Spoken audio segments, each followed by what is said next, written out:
series. Good job. Can Costa? Don't be on the stick.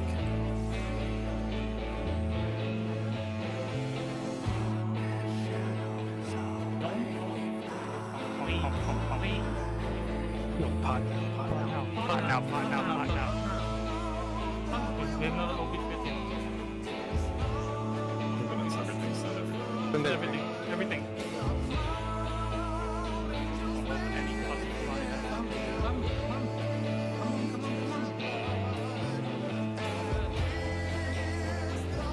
Everything out. Come on, guys. Everything. Come on.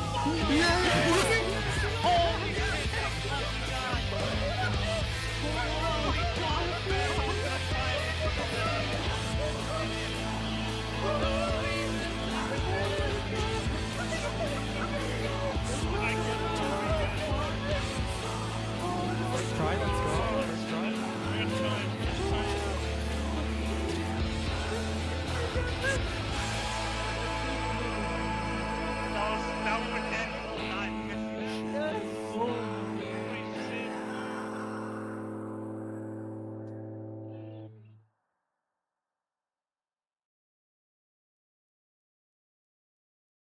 Oops, already muted. Yo, guys, what's up, man? Yeah. I'm Arthars, obviously. This is the first time we have a podcast on stream. This is my first time doing this. There's going to be a lot of things that I probably inexperienced. Maybe I yap too much, but we got the new team Echo. Before I introduce them, right, I want to ask one question first. Do you guys still want to be considered as Neverland? Or should we call you Echo now? That name is Echo for sure. We're Echo now. Yeah. Okay. Good. Okay, before we begin, right, you guys want to introduce yourself, like, you know, your name, your in-game name, and the roles you're going to be playing in the next Savage? Sure, I'll start it off. I'm first on the list. I'm MTLOLQT. I play Flex DPS, so I do caster, and I'll swap to melee on the 4th turn usually. Hello, I'm Narlock. I'm playing tank right now. I usually just play whatever we need, but we need tanks. I'm Rumi. I'm also known to most people in this group as Skylo, because they still refer to me by that name. I am the shock call, I guess, of the group. I mostly do call-outs when the team needs them in prog, and help with like reviewing fought footage and stuff here and there. Oh my god, you are Skylar! Yes, Bruh, indeed. I didn't even know that! There it is. I don't think a lot of people know. Oh my god! People like Suki keep He saying literally scolds us for that on like a weekly basis. Yeah, Bruh, I wonder yeah, where that's you've me. been, man! that's me. Dude, Never left. Never Sorry, left. I just Never took a new said- face. Whenever someone says Skylar in raid chat, you can hear like a who? Who? Like every 10 seconds. Who? Okay, sorry. Ruby continue. only now. Go on. Alright. I'm Suki. I'm the regen healer, and yeah, I sometimes swap too, depending on what we need. But yeah, regen healer for now. And I'm looking forward to this race. Rad. Hello, I'm the XIV stats guy. I do a lot of analyst work and a lot of ninth man stuff. And finally, Yeah, hello, I'm Zap. I'm the first ranged. I live. oh, that's it? Like, who here is like the highest authority? Like, who is the leader? You know, who is the raid lead? You know? I think would say that would be Zap- high. Zap and Suki probably. Except probably if we had to pick one person. Zap and Suki, yeah, I guess. Yeah, I think Zap and it's Suki are probably the pretty most. much. Yeah. Yeah. Like Seb and Zuki is probably like the OG. 'Cause Like the first time they I are heard the- about. Go ahead. Yeah, I was gonna say they are the two like heads from the two groups that combined from DSL back then. Yeah. No, me and Zep were on the same team before, but yeah. Wait, were you in The same entropy? I team. thought, Me I and thought you Zep- were in. No, me and Zep talked a lot about who to combine. Yeah. So, Oh, I yeah, thought you were in we kinda- Tempest at that point. No, We I was in don't, entropy we don't with have Zep. any of the Oh. people from Tempest anymore. I don't think, except is for it just me. you? You're from But Tempest, I don't really, I don't really count because I was in Tempest for Oh. like we didn't even raid a single counts time. still. He's from Yeah, Tempest. Ellie. Death. Okay, never mind. Death. Yeah, Right. Death. That's it. Yeah, Oh, Death is was in the it, yeah. Death is the only OG from Tempest, so I don't count really because they recruited me, Forgot that. and then one day later they blew up. Yo, nice man. Thanks for the intro. Like, initially I thought like I just knew like when I say no, right? It's just like I talked to a few of you, but now knowing that Rumi is actually equal to Skylar, yeah, we have some interactions, and it's nice to see. Yeah. Like now I actually. Mhm. We did Go the DRS together. Yeah. because you were with us in DRS. Yeah. So like a Of lot of course. you, I played with you guys before, but talking to you guys behind the scene, like in DMs, not a lot of you. I mean, in fact, progging wise or playing wise, I think Narlock is probably the only one I think I prog before. I think we did Expedilos, You don't right? count DRS? No. You're talking Like I'm talking about Savage, like Savage. Savage only Ultimate. Nar, I think. Yeah. The only him, yeah. Eden one and Asphodelos. We did 2 tiers, I think. I mean, let's be honest, even the 48 man, right? It was a very last minute as well. I think someone came to me and said, yo, we need someone in this group. You want to come in? Because back then it was very restricted, right? You need 48 man. Then I was like, okay, I guess I can go help out. But ended up to be like, holy fuck, man, that was a lot of fun. So yeah, thanks for having me That for was that really fun. Yeah. one. Yeah. Okay, so today, right, we are mainly going to talk about okay, look, before I begin, man, I gotta say, man, their announcement yesterday completely screwed up all my plan. Like just now, the video opening that you guys see wasn't even the one that I prepared. But because they have their announcement video and it's almost like an intro properly, I'm like, bro, I might as well use that, right? And then that's number one. Number two, I have a script that I wanted to ask them question. And the first question was about streaming in the 7.0 Ultimate. It was about, are you guys going to be streaming? I guess that is out of the window, you know? So my script is kind of like all over the place. So my question might be randomly here and there. But hey, that's not my fault. That's completely you guys' fault. Okay, so I want you guys to take all full responsibility for that. Bro, it's Oh, yeah, for sure. those are the best ones. It's a breaking interview, you know? You got to come up with stuff that's on the fly. That's how you Yo, know it's a good one. You know, this as the first show this is never gonna get better than this, right? Like you guys completely screw up my progression, you know. Now it's like maybe after this, when I screw up, it's gonna be shutting down already. That's it, first and last show, you know. Nah, you're gonna go far with this, I bet. You know. Yeah. We get a lot of stuff here. So at the beginning, right, me and Zeb started talking about this. I mean, it started off from almost nothing.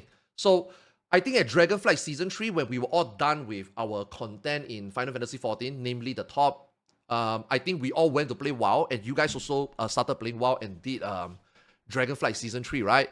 So that was the time that me and Zeb was talking a little bit about how we watch the WoW, Echo, and Liquid's Road to World First, and we're like, man, it was really awesome that WoW has that. Why 14 doesn't have that, you know? And I was starting to poke him like, yeah, you guys could do it, you know? You guys are like the best team right now that our name is being out of the picture, right? You guys maybe can do something like that. But during that time, me and Zeb were just talking about, oh, but will people watch? Will teams comes in to do that? Will people like it? How did we get from there to here? When did this happen? Anyone, Yeah, Zeb? I'll use that, I think. Obviously. We started talking with like Roger and stuff Yeah, last year yeah, in June. I'm pretty sure, right? I think it was initially. It was like April or something. This is mostly a cook. This is I remember during Honkai Story release, Seb DM'd me about it. So that was like April last year. it's been cooking for a while. I mean, but yeah, I don't know. It's been The idea was there for like since last year, but we didn't actually get into it until like early this year, like getting down to everything.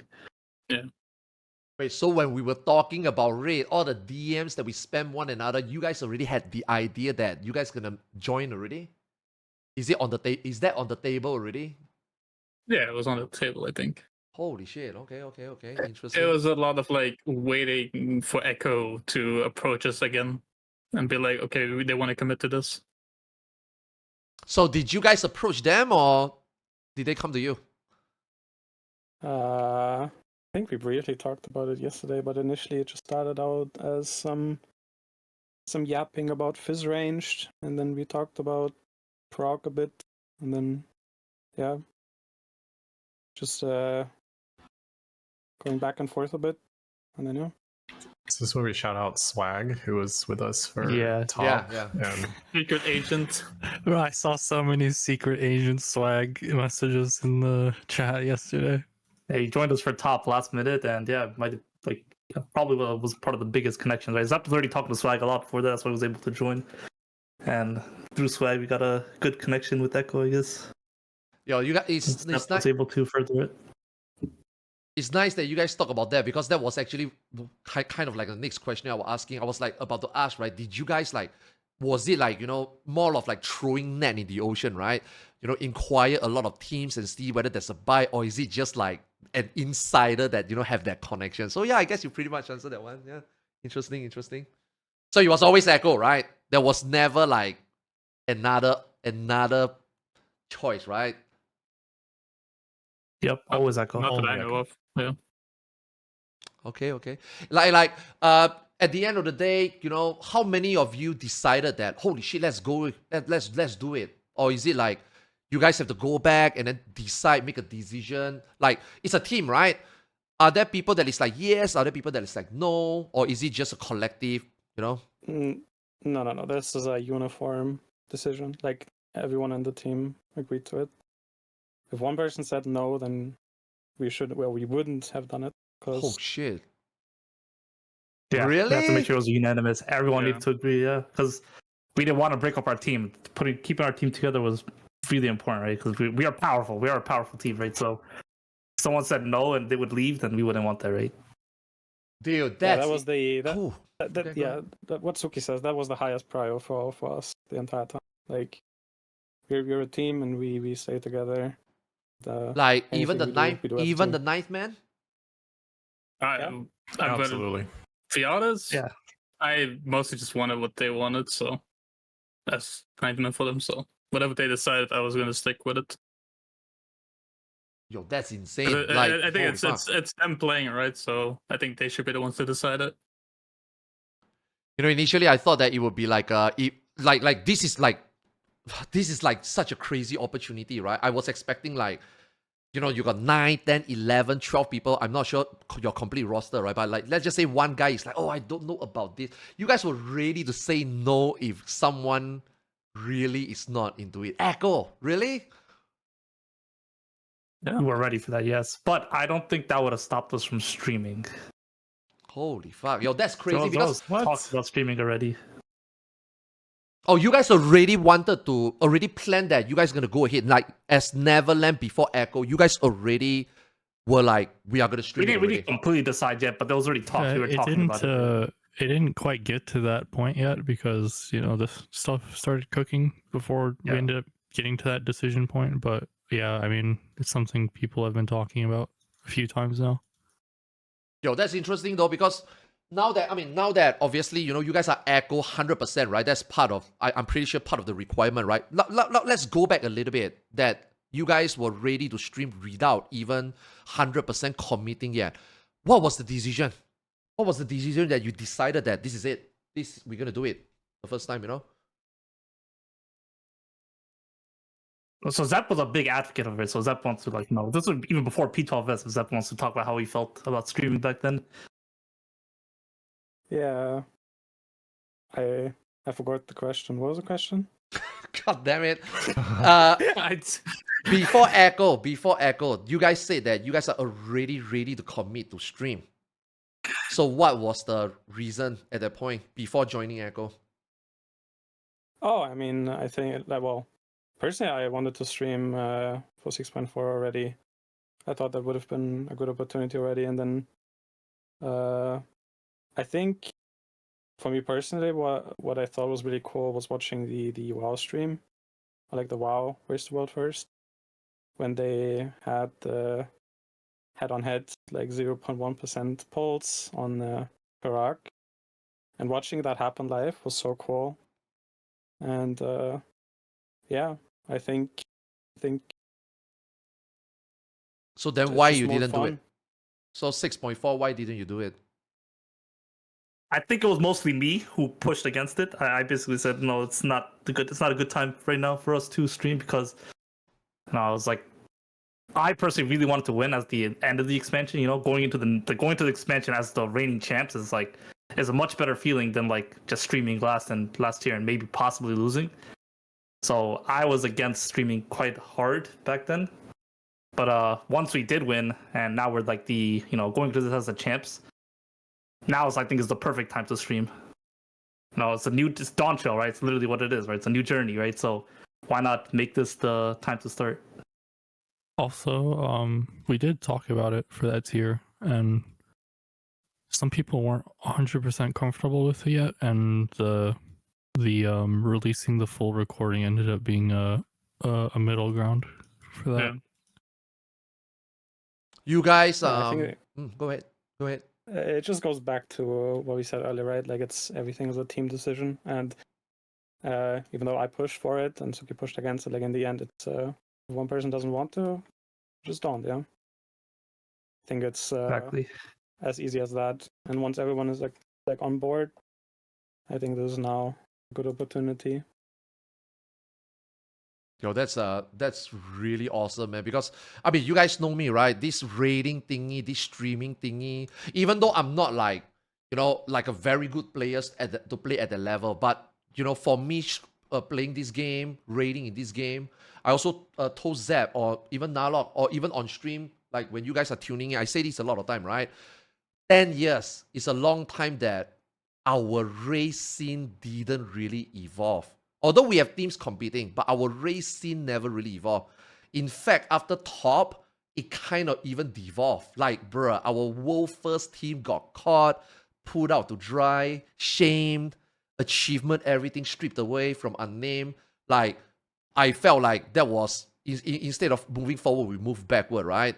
So I really thought that it would never happen, And like you say, brand new journey, next 10 years, I was also hoping that someone would think about it the way that, you just explained, and really glad that you guys do it together, especially as a collective decision, because I think that Final Fantasy XIV, even, let's be honest, Final Fantasy XIV individual play skill, it's hard to really pick one guy to be like super exceptionally way better than the other. And also, even if you're exceptionally like for example, I'm very transparent, I say this out loud. When I play with Narlock during Espadilos, Narlock didn't have really like prog experience. It was just simply from word of mouth. Let's get this guy Bog, right? Let's get this guy. This guy is really good. He do strategy, etc. Very, very good. I'm like, okay, yeah, let's get him in. And then when I play with Narlock, it's like, okay, this is a very good player. But the one time it was so hard to see an exceptional player, right? But now that he joined your group, now that I see, you guys are all been together so long, collectively, I think that's what make you guys super crazy good. Would you guys agree with that? Yeah. It's funny you say that. I think about this a lot. Playing with these guys has made me much better at the game than I was before joining, to be honest. A lot of it is environment. Yeah, I think as a group, the group just works really well together. Like we have like multiple people that are very smart about mechanics, this and that, and we have people that are amazing DPS players. Maybe don't talk as much, but they listen and they know what to do. They will instantly execute perfectly. Like I think the group just has a perfect mix of players. But just like you can't just replace one of two people in the group and expect the same results, I think. Yeah, you can't get like 8 clones and expect to kind of replicate what a team can do, because it's really just about the diversity and different viewpoints and things. And a lot of people kind of miss that point, I think, when they're talking about these types of things. Yeah. Interesting. Okay, next, regarding streaming. Are you guys gonna be do full comms, or you guys gonna do like what Echo did in their WoW race? Sometimes yes, sometimes no. Sometimes just full mute. Or is it gonna be like full comms? That's not something that we're 100% decided on yet. Mainly think because Most also likely there will be muted portions. It will not be I full think. comms for sure. Yeah, full 100% comms, most likely not. Yeah. like No, for, like, the strategy, big not meetings, right. maybe. Yeah, Yeah, yeah, probably yeah. not strategy, but like, Probably yeah, not it'd be like, strategy. people are watching the Echo stream, right? There's gonna be casters who are talking while we're muted at the end of that stream, right? And probably in our personal streams, we'll mute ourselves too. Yeah. But you guys can always listen to casters, the Echo casters talking about everything. So it's not like you're not gonna hear anything, right? So Probably some in-pull communication. Probably we'll see some. Yeah, yeah. Okay. Honestly though, like, I think I heard from the review yesterday, like all 8 of you. Now, some of you streamed before, obviously, but like not all 8 of you are like always super consistent, like streaming as a job. You guys know exactly how to go through the whole process, right? Is this like the first time all 8 of you gonna be like streaming together, or first time streaming on Twitch? I don't think Uh, anyone in this group really streams a lot other than like Gnar. Nara has been, yeah. I Nara wouldn't has say been a streaming. lot. I stream like every couple weeks at best. Someone for a big ol' 15 viewers, but I wouldn't call that a lot. No, which Yeah, is so, fine. The rest of us haven't. Yeah. No, which is fine because I think I wouldn't say choosing Echo, right? More like the fact that you guys are, natural. It's a destiny that you guys are together, right? It's perfect as well because I do think that, I mean, we all watch their WoW progression, the coverage, right? Their coverage is pretty good. If not, pretty much even if the 8 of you never streamed before, as long as you guys fully focus playing the game, and also, like I said earlier, you guys are obviously going to be smart about the comps, right? Their casting professionals, their setup, their production will pretty much make sure that all 8 of your stream will be properly covered and, collectively showcased to the viewers, right? So I don't think you guys need to like really worry on that, No, I Yeah, think absolutely. It's one of the best benefits of Echo, right? Because they handle so much. They have providing so much help with us for streams and stuff. So like, it's fantastic working with Echo on this. Like we already pretty much decided for Savage that like no one is gonna look at the Twitch chat or anything. Like they're just gonna turn it on and just play the game, not worry about anything stream related. Yeah, do not do that. Definitely do not do that. Just like, I mean, obviously, I'm not like in the best position to offer any advice, right? During prog, right? Fuck them. You don't have to entertain them. Play your game, eyes on the prize. Yeah, don't get distracted. And it's just perfect, man. Echo would do that right now. Next, right? Are they gonna fly you guys to a side, or you guys gonna play at home for this one? At home for this one? We are guys playing at home.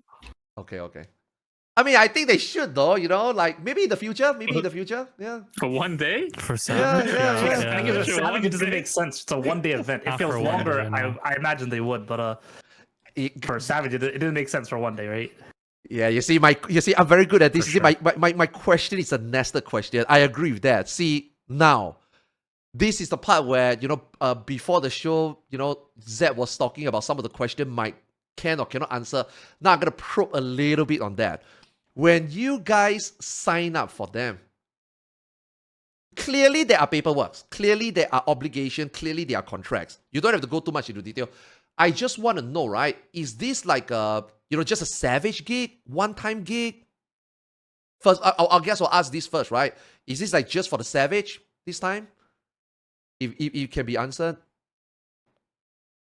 I mean, I guess we were told we can, but yeah, we will be doing Ultimate as well. Oh, bro, you answered my next question before I even ask you.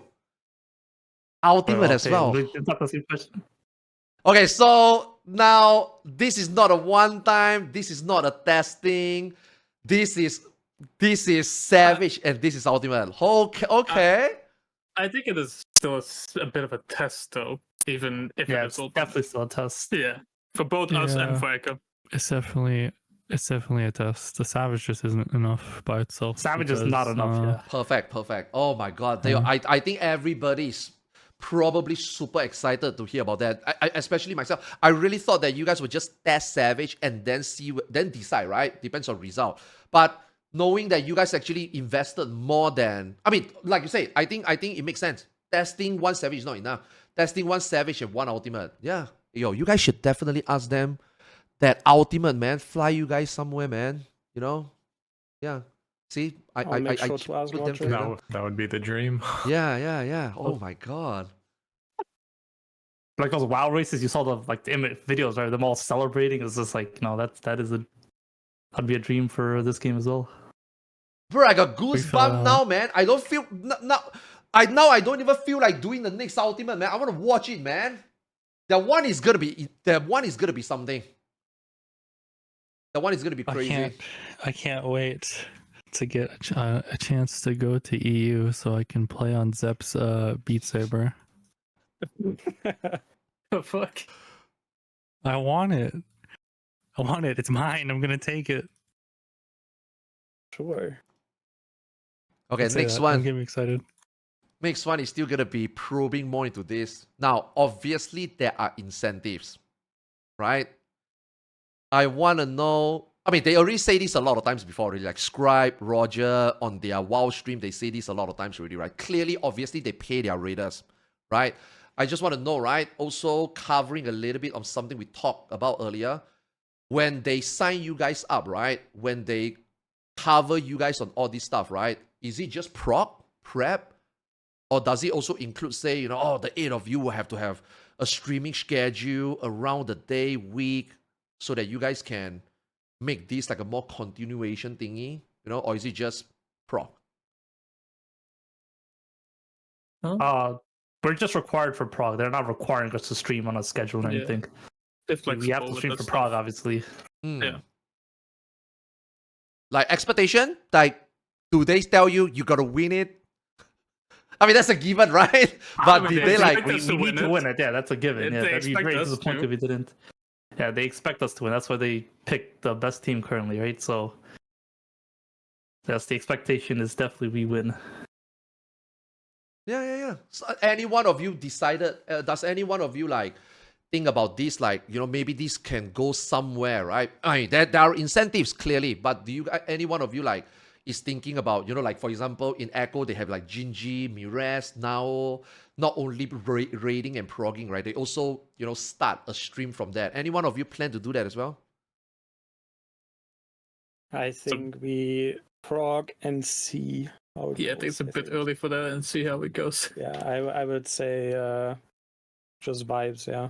I think a couple of us are gonna probably stream kind of Dawn Trail leveling. We're gonna try to race to the EX trials. Probably do some stuff this upcoming weekend and kind of get our feet wet. Nice. Man, I'm just so envious, man. Dude, I never expect that a 14 team can do it. So, hey, big shout out to Echo, man. Willing to, as an outside organizer. I mean, I guess they are not really considered outside anymore. A lot of them also play 14. And they also have their casters and their crews also, deeping into this game a lot, right? But I certainly did not expect. I really did not expect that. I really thought that you guys would be doing it yourself, push it first time. But to see them step in, that's a big step, man. Which leads to my next question, right? Do you guys think this will... Now, I don't see how the raid scene will just blow up. Like everybody starts streaming. Obviously, there's... we saw on Twitter already, right? Some teams already said... we might not be wanting to do it, even though, this is a great decision. Do you guys think that this will eventually become like a thing that in 14, everyone would want to do it? That depends if we win or not, I guess. Yeah. I think that's very dependent if we win. The thing is on us winning, yeah, I agree. I respect other teams' choices, right? They don't have to stream just because we're streaming. It's completely fine. But if we win, I think it would blow up the scene a little more because it'd be the first time, right? Yeah, I think it would also have to involve maybe other orgs looking at those teams and contacting them about it instead of them just doing it by themselves. Initially I was just thinking like Neverland is one of the teams that do it. Other teams do it or don't do it. But hopefully that regardless of who win, right, somebody can do it. But I think after yesterday's announcement, I'm pretty sure everybody is hoping, I personally as well, right? Hoping that you guys do it. Like, you guys know that now you guys have a target bot behind your back, right? As Neverland. Oh, absolutely, yeah. Oh, yeah. Everyone wants to beat us now, Zeko. Now everyone wants to take us down. More than probably ever before, Pull up the Layla tweet. which is good, Yeah, but I love competition. Yeah, it's actually really good, because it was kind of getting stale, yeah. This is very good. I want the excitement, everyone motivated to go hard as possible, I mean, the only thing I think for people to realize for the other teams as well is like this kind of situation would be even more cool if they were to turn on the stream as well. But I can understand if they don't want to. But yeah. Yeah, it's the hard part for them as well, right? It's a group decision, just like our team, and there just needs to be one or two people in their group that don't want to, and you just decide not to. See, I mean, I talked to Sophia, and I'm pretty sure also even their... I actually don't really know their exact... I think it's called NTR now. That's their team name. I'm pretty sure they confirmed... I'm pretty sure that they confirmed that they are not going to stream it already. What about your other close competitors? Now, our name is out of the picture. Obviously, my JP group team Kuru is streaming, but let's be honest, I don't think they are quite ready for magnitude of this yet. Your closest competitor, Aether Group 3, what? Have you guys been talking to them? What is their stance on this as well? Are they going to be streaming it? No, Do you they guys are know? not going to be streaming. We do know. Yes, they are not going to stream. So the top 3 to 5 teams is only you guys. Yeah, I mean, Because DN JP did get we fourth don't in know, right? Anabas. Yes. Yeah, DN got like 4 DN is still streaming.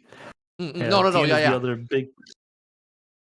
DN and Kindred are definitely up there, right? Yeah. But okay. Let's be really honest. Like, I respect them, I love them, I got friends in them. But for you guys, right, in the situation you are in, right, especially taking this, I would say risk, but a big step, an opportunity to do it on stream, right? How threatened, or rather say, how close do you think this next one is gonna be compared to your current competitors? Probably really close, I think. Yeah. I mean, Because- I'm expecting that every single ninth from the other team will be Hogging the on stream. our stream. I mean, if they can do it without, then even more impressive. But I think the reality will be that. I think it's going to be the hardest challenge for sure.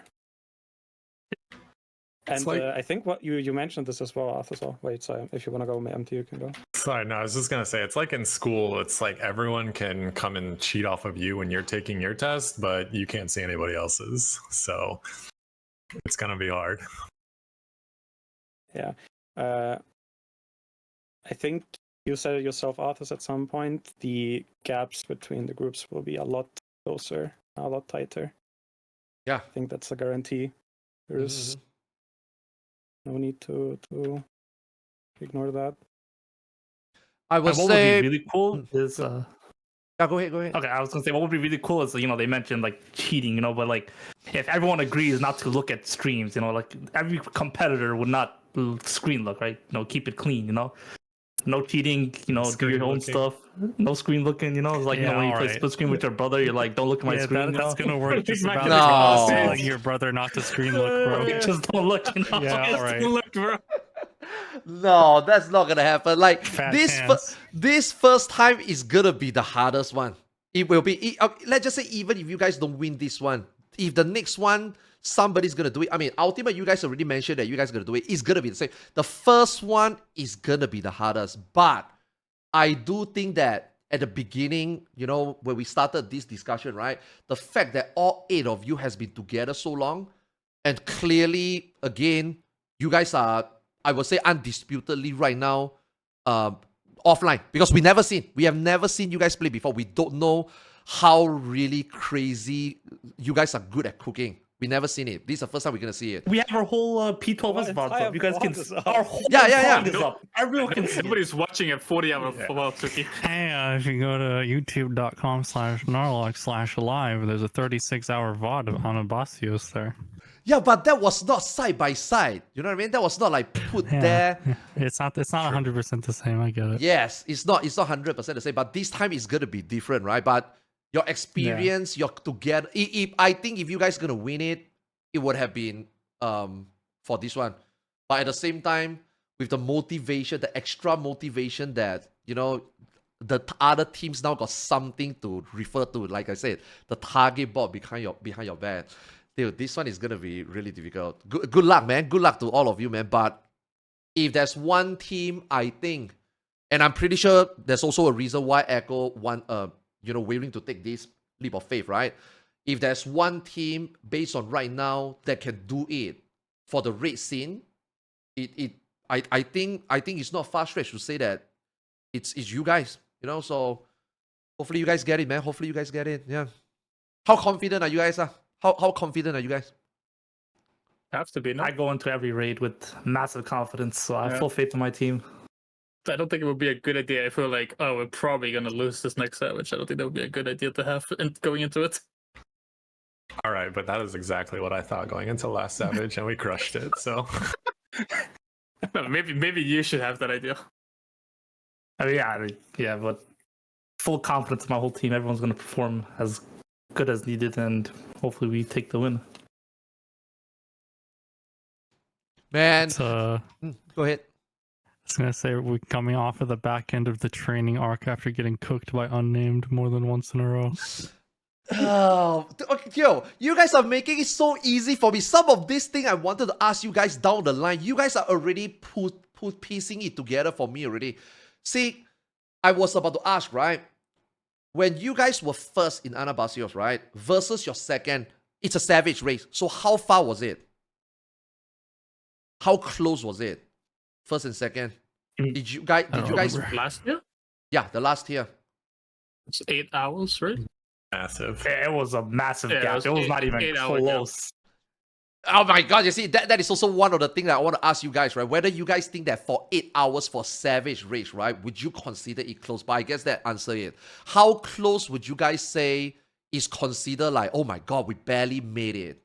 You know, to consider yourself like, got lucky. Probably like in the span of an hour is like the highest I would consider a close call. I think PNS was like that, right? It was unnamed, and we cleared like an hour later, and then Ether Group 3 clears an hour later. We were all like that really one was close together. Yeah. Wow. Top was also close. We cleared like 10 minutes before Ether Group 3 or something like that, right? No, it was like 6 or 7 hours.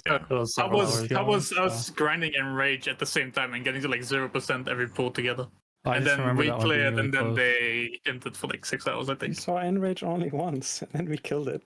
Yeah. I mean, like last phase, you know, like last percentages. I guess. In my memory, that one was super close. I remember they had like a 0 point something. Well, we also had like a 0 point something. Yeah. Ooh, yeah, that one was really close. Hey, by the way. Whew. Blind progging. I mean, that time it was still blind prog, right? Blind progging last phase 2 shot. 1 enrage and 1 clear. That's it. For you guys in top. Yeah, 1 enrage, 1 clear, exactly like that. That's basically. Our group doesn't really get enraged that much, to be honest. Yeah, it's usually how it goes. Yeah. That's usually how. Yeah, exactly. I think what determines a really good group, right, is how you guys do the last phase. Like, I mean, last phase generally is quite easy, right? But still, as blind, you still have to collect information. But I mean, I always say this: how little enraged a prog group clear last phase is how good the group is. And hearing you guys enrage once and clear it the next pool. What about DSR? I think the same thing happened in P12, honestly. I vividly remember MT saying, this is P12 we never enraged. We killed it before enrage. Like we killed the tethers. We saw tethers the pull before we cleared it the first time, and then after we saw the tethers first time, we killed it. We died to tethers and we killed the next pull. Yeah. I just remember MT saying, yo, this is easy. This is it. We have 30 minutes left. Let's get it. And then literally that pull, we get it. DSR was a little bit more struggle. It was like 3 enrages, I think, that we had. Maybe 2. How is that a struggle?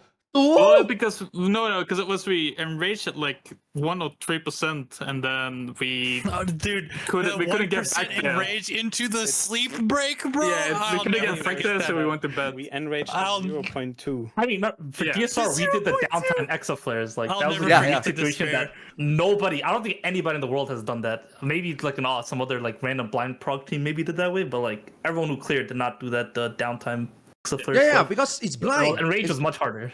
Yeah. Yeah, because it's Yeah. blind. That's why, like, that's why I think that is the one thing, right? No one ever will find out because they don't know. A lot of like on stream teams, a lot of like prog teams, hardcore blind prog teams. Our last phase is never organic. The world first players are the only one that truly experience the organic last phase. And the fact that you guys able to do it too, I think that is the difference. Personally, I think that is the difference between a really good group, a world first group, and a top 5 group in this game. That's crazy. 2 enrage DSR? Yeah, it was the only reason why DSL was a struggle was because we had like a 0 point something enraged, and then we couldn't get back to last phase for like an hour or two, and then we just decided, okay, we just need to sleep. So we took like a 4 or 5 hour sleep break, and then we killed it pretty fast when we woke up again.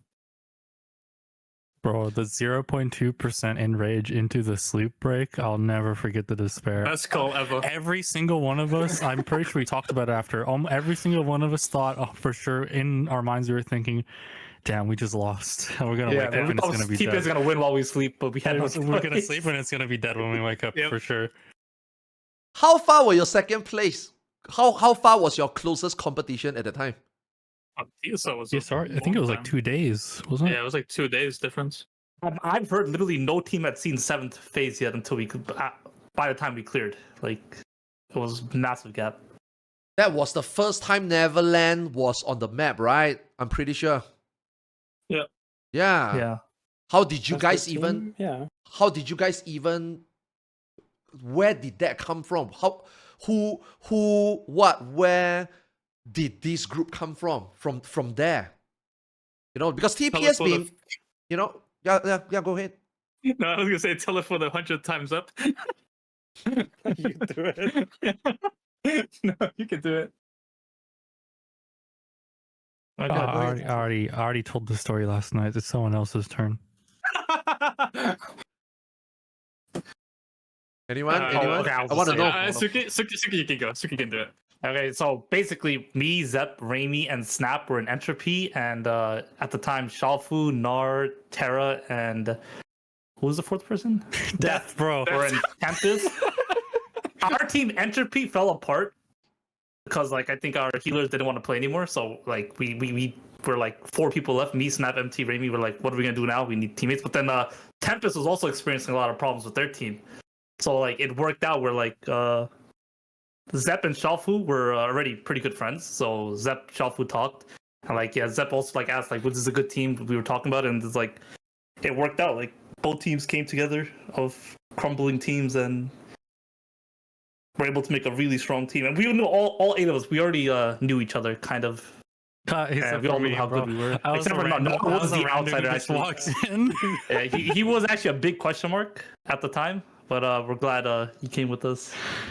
I think giving Terra actually some credit, he was actually the first advocate for this group. He was definitely. I remember he DM'd me before 6.0 even. I think it was like a month before, and he proposed almost this exact group.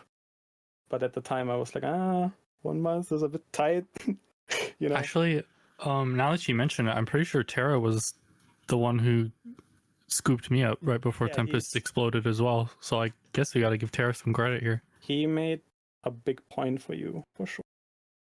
Yeah, Terra was a big advocate for Nar because we were also thinking about at the time picking up Ellie instead of Nar, which Ellie is on our team now anyways. There was a lot of discussion on who we should get, and in the end, Terra did push for Nar, and Nar joined us. I remember during that time, Na was, like I said earlier, we were still in the Espadillos group. I remember everybody, because we are all going separate ways already, right? I remember Na was in the Discord like, guys, I think I might have to take time to trial for EU group. I'm like, EU group? What? Why? And then randomly he's like, yeah, I guess I will go to EU and raid. It's almost like we just thought he joined a random group, you know? So when we saw you guys won DSR, our mind was, we were like, what the fuck? Is that the Narlock I play with? And he's a tank? I remember we finished progging Asphodelos. I remember it was like literally on the second week. I was like, hey guys, I'm planning on joining this other group after in like a few weeks. I remember I gave you guys like a few weeks more of reclears, like up to week like 5 or something. But what ended up happening after that is right after I left Cena's group, I joined a Tempest. I never even got to raid with them once. They blew up a day later, and then I got dragged over to this EU group, and the whole time I'm just like, oh, okay, yeah, sure, I'll come along. Yeah, that's a great story there, man. Yeah.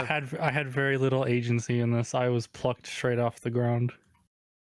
I mean, it's very inspiring as well because, you know, I played this game for 10 years, right? People, I mean, as a streamer, you're always being asked this type of random question, right? Especially in this game. How do you get into raiding? Step number 1. Step number 2, how do I get into a better group?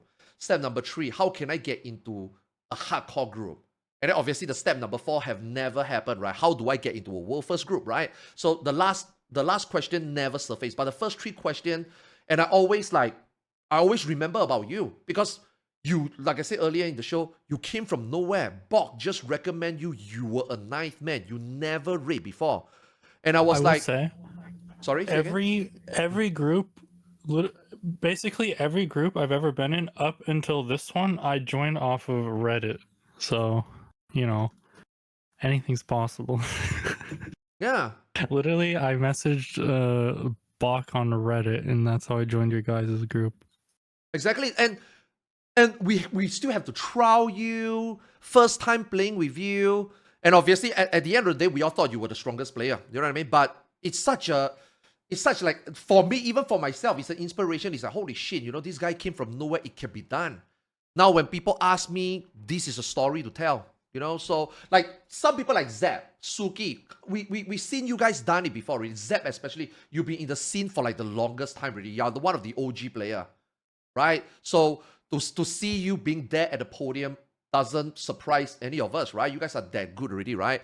But for Na, it's the complete opposite, you know, and to see that it can be done, I think, you know, I hope if Echo do win it, I hope everybody, any raiders, will see this as like a inspiration that, oh my God, you know, we can all do it. Oh my God, I wanna, you know, let people see I can do it. I wanna, you know, get picked up by teams that can do it. Because at that point, every team is probably gonna stream it. Because I think right now, especially after these 10 years, am I crazy to say that? I mean, I want to hear you guys point on this. Am I crazy to say that right now, 10 years later, offline victory is like a thing of the past? Would you say that? Would you agree? I think for the community it is. I think for the groups it's not. Yeah, I agree. Yeah, I think AG2 will be delighted winning off stream if they win. And unfortunately, there's too much power not streaming, so I think it'll always be a thing. And you never know who's going to win off stream, even if stronger teams are streaming. It can always happen. I mean, relating to the thing you just said right before this as well, something I always believe is that nobody who's world first racing right now is the best player in the entire game. I firmly believe that all the actual best players that the game could ever possibly see are just some random guys who play 2 hours a week and don't know that they could be the best player in the entire game. You know what I mean? There's always people out there. There's always a bigger fish. You know, I say this and I get a lot of shit for it as well. I again, right? You guys know me. I'm very blunt when I say stuff I say, but I don't mean anything bad or like say this because I dislike an individual. No, I always say, right? The world first teams, anyone. I mean, I also say this earlier as well. All 8 of you, right? Now, again, hopefully you guys don't take it personally. Any 8 in any group, world first group or not, every individual can be replaced by someone equally skilled, and they could have done it too. But the difference is, like you said earlier, spotting these people, put them in, give them a chance, and, you know, let it happen. Like, nice, 100%. Nice, a perfect example. Yeah. Yeah, I say this a lot. Yeah, I'm glad. I Yeah, think. Yeah, go ahead. I was gonna say, I think player skill between most of the groups is not that big of a difference. It's just like the way they operate as a team is the difference. But hearing you guys say all these things that I say so long, especially I'm the nobody, right? Like in the high level rating scene, right? Hear this it just feels so good, man. Yeah. Nice to get some vindication there, guys. Thanks a lot, man. Yeah. Now I can at least say this out more in the future after being asked, Yeah. I don't know, Arthars. I remember a stream where you said TPS is miles ahead of any other group. Right before During that DSR. time. Yeah. Right before DSR. And I was like thinking, I don't think it's like they're that much better as some other groups. Okay, you see, when I say right before DSR, right, I am talking about Ultimate. Now, T was very long ago before DSR. And the way they sweep every other group away during T was really far. Right? Now, I don't know what happened to the other teams. Do you guys have any insight actually about that? What happened to the other teams during the time? T. It was the Golden Heart. Literally just the Golden Heart. Yeah. I think after the Golden Heart was found publicly, everyone cleared that fight within 12 hours. Everyone who was racing, 12 hours after the Golden Heart, it was done. So it was strictly the Golden Heart that was the gap. There's no other reason for the gap. But 4 days gap? I think for Entropy, they had no PTO anymore. Something. Yeah, that's what I heard. PTO. Yeah. Oh no. But I 4 remember days seeing though. that as well. I remember seeing some very sad Ayala's tweets around that time. It was just not a good mechanic. Yeah, the Golden Heart was, I would say, the 95% of the gap, pretty much. Just the way the Golden Heart was in that fight was not very well designed, I think. Whoever got lucky or, pieced it together somehow would easily win that. Oh, that's a good one. That's a good one to ask the next one. So, obviously, right? I mean, the biggest elephant in the room, right? Data mining, right? All these things clearly will give an edge, right? Would you guys? I mean, I heard you guys actually talk about this yesterday on the Echo announcement.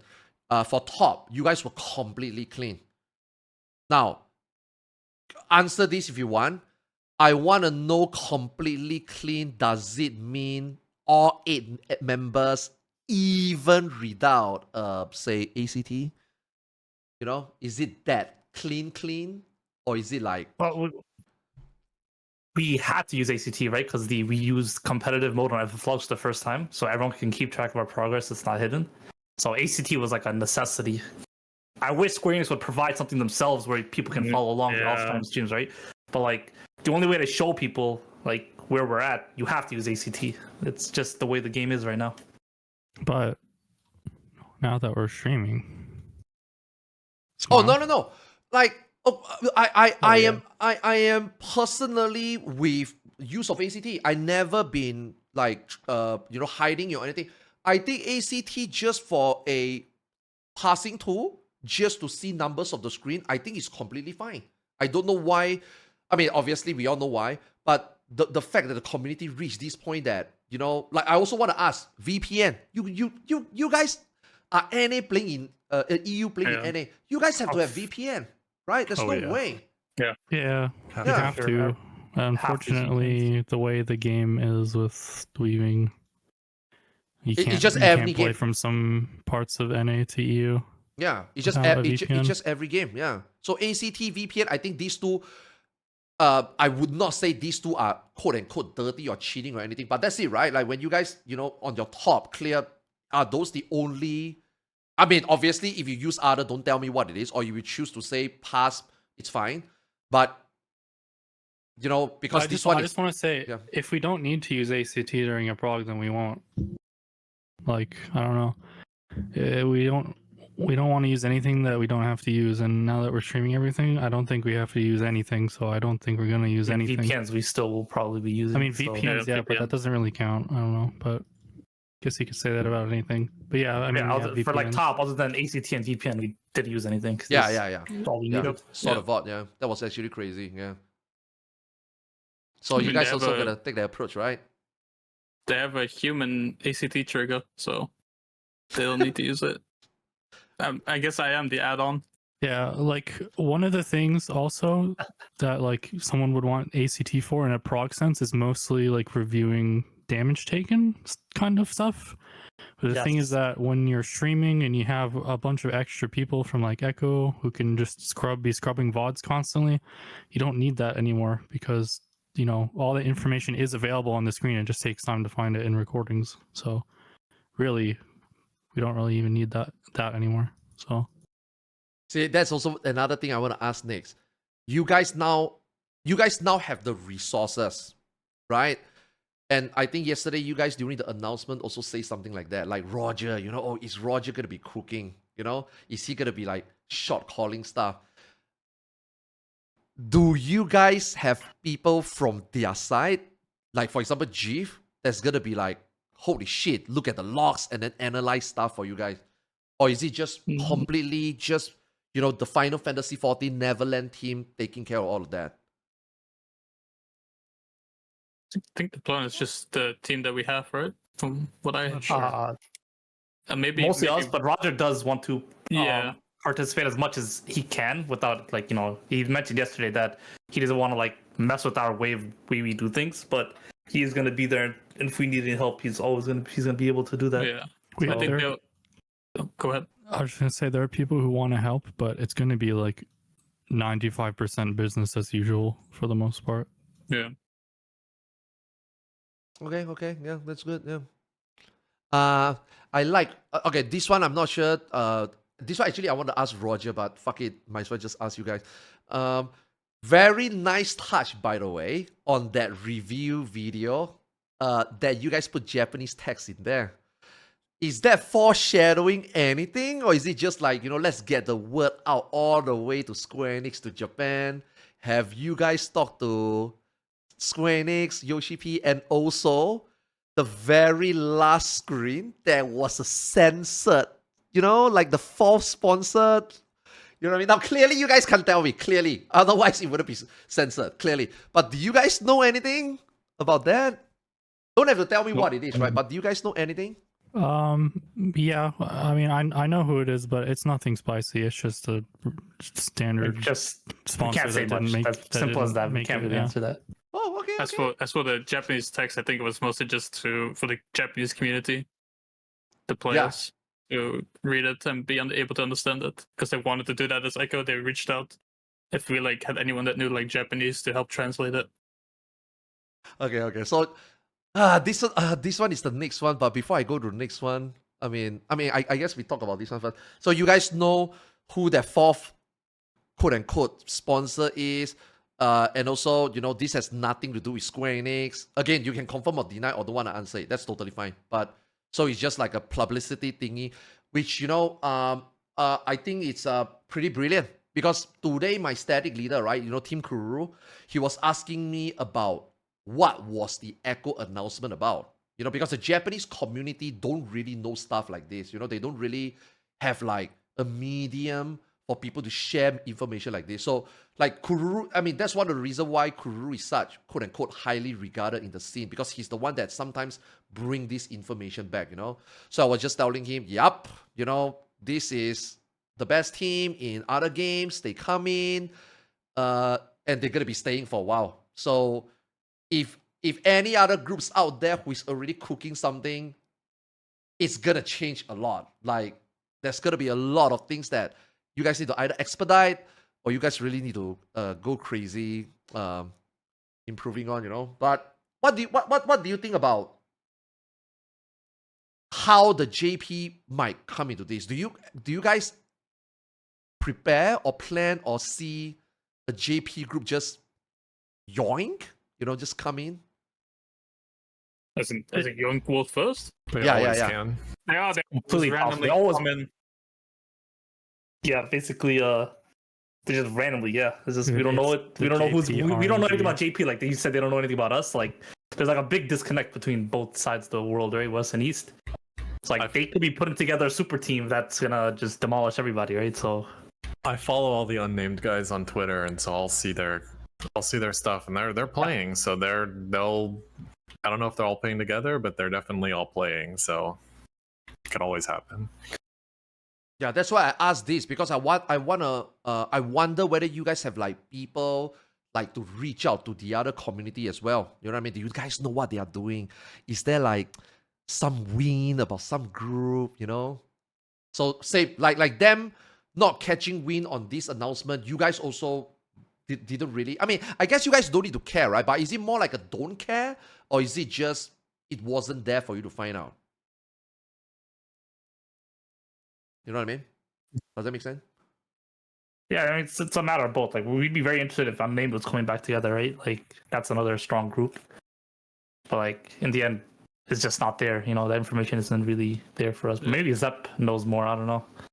I think Zepp is very more. He has talked to a few Japanese players. I mean, who knows? But in the end, I think there is nothing to prepare for. The only thing we need to prepare is looking at ourselves and performing good. Like, I think that is always going to be the case, and doing it any other way, not the way. Yeah, we cannot be worried about other teams. We have to focus on ourselves right now and do this race. Yeah, nice. So Yoshi P also talked about the potential to sanction the road to world first scene. What do you think about it? What would you want to see? I mean, that seemed mostly like a very PR answer. Like, yeah, we would love to do that, but it's hard. But we literally can't. Yeah. I mean, it's definitely. I think it's a fact that Yoshi P does like the world race. He's a fan of it. I think he said that a lot of times. He said he's watched and stuff like that. Oh, people definitely from Square definitely watch. That's for sure. It's cropped up a few times. I definitely think we've let Yoshi P down this past expansion, kind of. So A little bit. yeah, we this is like with that interview, right? Like, I don't think a sanctioned race is too important, but I think it'd be nice if like Square Enix did recognize it, kind of like Blizzard kind of announces in the news post, like, oh, the race to world first is starting now or something, right? It's like if it'd be cool if like there was like some acknowledgement of the race from Square Enix side, just like before it starts, like tune in, look at this stuff. That would be really cool to see at least. I think we gotta start small and just hope they will announce like whoever wins on the Twitter again. We have Because to that stop. got removed. We have to stop causing shit shows every time they're trying to be on vacation for that to happen. They're pissed at us right now, man. During Golden Week. Yeah. Yeah, they're so mad at us. Did they not acknowledge the Anabasio's clear? No, We had the full VODs too, man. they Oh my mentioned at the God. top that they were not doing that anymore Yeah, for they the say that foreseeable for- future. Oh. Yeah, so they didn't announce anything for the last tier. So gotta start small and hope they will do that again eventually. I mean, start small for sure, but I think again with this whole thing about you guys merging into Echo, dude, they know about Echo. They 100% knew, like they knew about the race in World of Warcraft as well. I feel that you say start small, but I think this is it. If you guys can win it, I think I mean the small thing starting from the Twitter thingy, obviously will start happening first. But yeah, this will be the what that paves the way, man. I really think so. The people from Square, like, there's only a limited number of things they can say or act on, like, as like officials of the game. Like they're not allowed to comment on these kinds of things, but people really don't give them enough credit in terms of like they look at stuff. Like it's very clear that happens. They know a lot, yeah. Yeah. They know exactly what people are doing with the game. Oh yeah, like I am very surprised how good. I mean, I guess it's a must, right? Their developers actually understand English at a very high level. Like they can comprehend it, they can actually listen to it. It's just that they have a lot of trouble, like maybe relaying what they want to reply. But definitely, they watch us a lot. And again, back to the third party thingy, the fact that you guys are definitely not gonna go that far to like use any of the clearly the manga ones, the controversial one. I think it will go a long way to maybe make him think about it, like sanctioning the world race. But again, I think the stream on stream first needs to happen first. Small step first, right? Small step first for the bigger picture, Yeah. Yeah. Oh yeah. So one thing shit, where is this one? Wait, give me a sec. Okay, you know, like ever since, right? From 2.0, I'm not sure whether how far you guys followed this. Like in 2.0, right? You know, you got Blue Gutter, you got Angered, and then TPS, and then now Neverland, right? Do you guys outside of your top 3 and also the other nuts and stuff, do you guys know of any other teams that's gonna be coming into this? Or say other teams that might be mainly any in EU? Is there another one like you guys that's like new form and ready to blast? You guys know of any? I don't know. I would say. So, do you know what they're called, the group with the EU players with like Renan and stuff? Oh yeah. Kirana. Kirana's group. I think they're a pretty strong group that is kind of under the radar most of the time. But I don't know if they're like more progging or like streaming or anything, but they are a pretty strong group. You guys think outside from Echo, eventually will come a point that other like Liquid will come in? Like, I mean, it's a meme, right? A lot of people on social media is like talking about it, right? Oh my god, when is Liquid gonna come in? Do you guys think we'll ever get there? I mean, it's possible. This has to be a community effort, right? Everyone has to show that there is big viewership, a lot of potential in Final Fantasy, which currently we haven't really seen that, right? Like, I mean, Final Fantasy viewership is kind of low compared to like the other, like WoW. So if the viewership is there, people come watching, everyone comes together, the whole community, then I can see other big organizations coming in. Other teams care about it. I think there's a world where the other teams decided to stream with us this tier, and it's a close head-to-head prog, and then they would automatically get a lot of viewership as well. And other orgs could jump in easily. I think other teams are kind of neglecting this opportunity. Of course, up to them. Yeah, it depends what you value, right? Yeah. It's a community effort. Somebody's gonna take that risk, right? I told Zeb this before as well. Somebody is gonna take a L so that someone else can take the dub, right? And what is a better time that a group like you guys that is sitting on top, or same for, I mean, our name is out of the picture, right? Same for your closest competitor, Aether Group 3. What is the best time now to step out for Savage, especially? I mean, would you guys agree that after 10 years, Savage is definitely like the best chance to try it? Fuck it, right? It's just Savage. It's only a day race. Yeah. You know what? Yeah. 100%. Not just Savage, the first Savage is the best time to try it, I think, because it's a day race. The second two usually go into the second day, right? So there's that whole sleep thing. But the first Savage has always been one day. So this is absolute best time to try. You don't get like cooked by sleep. Like if you go to sleep, other teams keep pushing off stream, and then we don't know what's happening. Like one day race, that's fine. Watch this one be a 2-day. Yeah, I was about to say, like, It's a 2-day. do you guys think this time will be different? Mm-hmm. I don't think so. I think Square Enix is too afraid to make the first raid hard, because there's a lot of new players who come to the game, right? On the launch of an expansion. So making it too hard would maybe push away players. So I think they purposely make the first tier a little easier. But I mean, I agree with that based on the current statistics, right? But he's gonna try to make things different this time. And like, I agree with how the first tier is easy, but then you get DSR. So it's kind of like, I mean, I know DSR as an ultimate is not for everybody, but it's still for raiders, right? It's I was gonna say, DSR is not the first Savage tier, Arthars. I don't know how to break it to you. Is it not?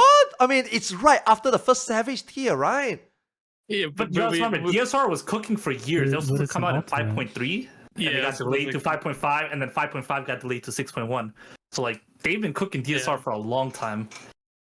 So you think that's what makes DSR suddenly such a cultural shock? During Yeah, I mean, you can definitely tell that they were cooking it extra long because it kicks ass, right? It's so good. It's like insanely good. Like on it's very hard to like match that standard. Yeah, it's I think. I mean, obviously, I'm not saying that top is not difficult. Top is still also one of the most difficult ultimate, I think, but for a different reason and also different controversy now, right? But I do think that is the way they should do fights, and I think DSR is also one of the ultimates that I think you don't need third party. It's completely doable without third party. Man, it's a shame, right? Because like we use XIV launcher. Not everyone knows what XIV launcher is back then DSR. But like the main reason I was okay with using it is because like you saw all these WoW players, like Max was coming to the game, even Echo was starting to come to the game before that. And everyone on their streams was running like these UI changing elements, right? So and Square Enix didn't say anything. There was no like comments or anything. So I thought like no, going into DSR, that's okay. Like it's all been used already. It's not like it was anything super major that you used either, to be honest. Yeah, it was like literally just overlays, right? Party plugger, party timers, and the streaming culture at that time, like everyone was just streaming like cyborgs like all the time, and like it was kind of hard to not think like, oh well, I guess it's okay, right? I like how Yuki after DSR. I like how Yuki specifically for the DSR, Yuki is just like suddenly alive and like completely talk about it, because I mean I agree because for me myself, I had ACT on. Okay, that's not bad. We talk about it. ACT is not that bad. I got ACT callouts on, and that is what everybody, even today, right? When I talk about AM, people would use the DSR VOD and say you use ACT callout. But at the same note, when I met Mr. Osma in real life, he's like, oh, we watched your DSR clear. It was really good. I was happy. At the same time, despair. Because, oh shit, he also saw me have ACT and ACT call out. So where do we stand here? You know what I mean? They clearly saw it. They didn't ban me. I'm pretty sure they already saw way back then, because the things like T and stuff have ACT triggers on it. So I'm pretty sure they already knew all about that stuff. I don't think there's been a world first clear without triggers. Yeah, until our P12S, I think. There was a lot of clears before that DSR that had like ACT triggers and everything. So that's a very good point, because I think your VOD got taken down, right? Because of, like I said, some of your UI, right? UI mods, right, Yeah. Suki? Yeah. So does this really mean that he only cares? Do you guys think? I want to put words into their mouth. Do you guys think they specifically really only care for the World First team to be cleaner? Absolutely. Yes, but also I think the reason that particular shitstorm kicked up specifically was because there were a bunch of JP players on like 2chan and things that got really upset about it and started mass reporting people and like getting them banned and stuff. I think they care a lot about the community, what the community thinks about it, because that DSR caused a lot of uproar about them, and then they were like, okay, we need to step in there and do something about it finally. Yeah. Before that, like, nobody cared, and then they just didn't do anything about it. Oh man, that one definitely. I think it is actually very community dependent, to be honest. Yeah, that will be honestly, man, this is I think this is a topic that will never be solved, like, ever. No. Yeah, because of console, and then obviously PC. Like, yeah. I will say the argument of like, oh, you just make them play all on a PS5 is the dumbest argument I've ever heard. I mean, let's Why just not, say, Mr. Rooney? Please elucidate me. I can use Discord on my PS5. no, that one doesn't count as a. I mean, Yoshi P also already said stuff like that. Those things are not I'm sure counted. we can find a way to get triggers on a PS5. I don't rule that one out of the question. Yo, wouldn't it be funny one day, right? When we get there, the top 3 groups is being put in a situation where everybody have to use PlayStation 5, and then obviously cleared. that there's no add-on. Yeah, Discord fine, and then you guys have to fight it out. Like a round 2, right? Okay, you guys, we have a world first. We got the top 3 teams. Now the top 3 teams will come together and see who is the real world first. Like, I don't think this game needs to go that far, man. I think the players have a understanding of what is yes, what is no, right? It's just those loud minority in the middle that is like can't tell the difference, right? And I don't think Square Enix should let those people bother them, because no, but Square Enix cares about the face of the game, right? And if there's a lot of uproar about this particular subject, they have to do something about it. I was gonna say, yeah, they don't really have a choice unless the choice is Yoshi P gets dragged over the coals for just allowing 20% of the player base to get so angry that they quit. You know what I mean? Like, that's not really an option for them. When that many people like get upset about something, that's like a major revenue source for them. Like, they literally can't just ignore things like that, unfortunately. Also, I would like to grab your attention to the Special group guest. chat, Arthars. I think there's a special guest waiting. oh shit. Wait, where's he? In the chat. Yo, just get him in. This Discord. Yeah. I don't know how to drag. I can't drag people in, right? I think he can just join, right? I don't have any roles in here, which means he can see this channel. So Yeah. As well. No. This channel doesn't have any roles. I think he can there's no roles in here. Hello? Yo, what's up, man? Hello. Hello. How's it going? Yo, Hello, Roger. first thing first, not trying to fanboy, but big fan. I don't think we ever introduced. I don't think I ever introduced. I'm Arthars. Nice to meet you. Yeah, nice to meet you. I'm Roger, also big fan. I've seen a lot of your stream. Oh, really? Of course. What do you mean? Okay, before epic moments. before I go in to ask some of the echo stuff, right? Just to randomly ask. Now that you tested the World Within beta, is BM Hunter still okay? So they did Good question. rework. They did rework pretty much the entire class, like all 3 specs. So it's a little bit up in the air. Hard to tell right now. Hard to tell. They're making huge changes. Like I think today or yesterday they randomly buffed was it elemental shamans by 30%, just flat. So I would wait before I say anything. But it's good that the hunters seem to getting a lot of love. If you're playing a hunter, it's probably a good time because, like I said, they reworked a ton of things. So and usually that means good. Reworked classes usually are at the top. I just got into Hunter lately, man. So hopefully it's good. Yeah, hopefully it's good. So how's Blood DK? You're a famous Blood DK player, right, Roger? Mm-hmm. You know the new M plus affixes where like you can like interrupt the orbs or whatever, and you get like the haste buff at low Right. keys. I literally was watching Preach's stream, and I literally watched a DK AMS as haste buff off. So that's gonna be epic. Haste is really good though, usually with DKs. So Yeah, but if you use AMS, you just don't get it because it's a debuff for some reason. So that's not good. Yeah, that's gonna be great. Can't wait for that. Okay. Let's come back to FF a little bit.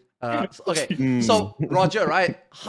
I obviously don't know 100% how Echo work, but what was the decision that you guys? I mean, you said it on the announcement yesterday, but how ultimately did you guys decided that you guys don't want to do it yourself, and then decided that let's just let others do it? And typically, yeah, I saw. Yeah, I saw a lot of people also saying, "Oh, but I kind of liked watching the guys doing it blind." Right, and it is true. I'm sure a lot of people would have wanted us going for it. However, we need to be a little bit realistic. I don't want to be like acting as if, oh yeah, of course we can do it. We just need to try a bit more. Like, I think people underestimate a little bit how much experience matters in these games. Same goes for WoW, right? Like someone who hasn't played at the very top for a long time, it's not like that easy to just hop on and be as good. So realistically, we could improve, but I think for us, it is all about the world firsts, right? So getting to that level would just take way too much time. And especially you've seen how, I don't know if you've been keeping track, but the WoW release schedule is crazy. There's always something going on. It's like MDI, TGP, WoW Remix, Classic. Now they announced the Season of Discovery. It's very, very hard to get a team that is going to be committed, that can play both games at a top level.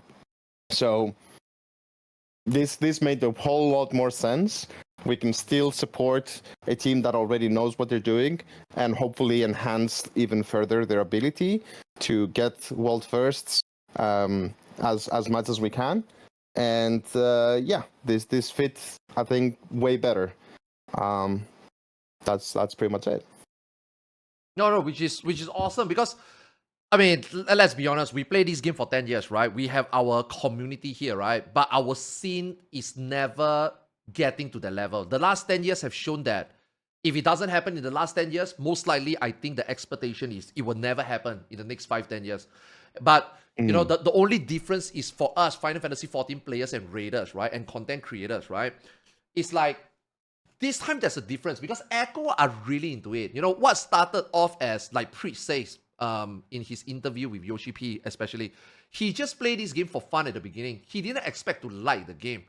But when we watch you guys do content in this game, it seems that you guys genuinely, you know, give MMORPG and, you know, Final Fantasy XIV a go.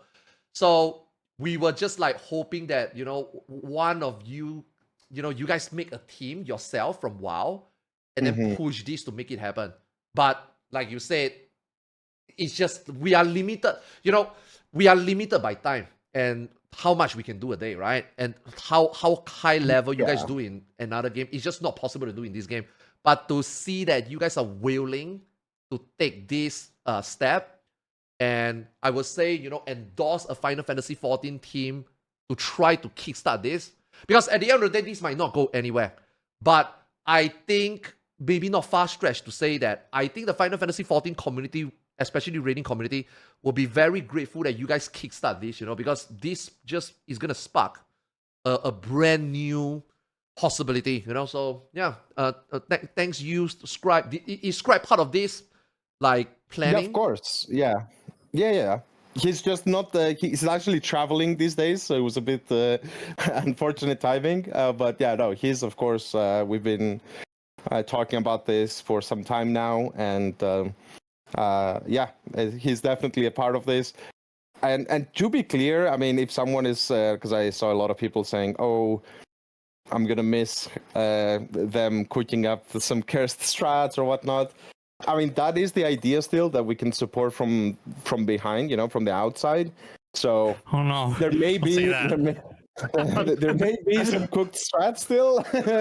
Oh, for sure, yeah. We Yeah. expect Roger to come up with strats. Like, that's one of the biggest, you know, helps Roger can provide for this amazing strats. I mean, they are generally pretty good. Roger comes with generally good stuff.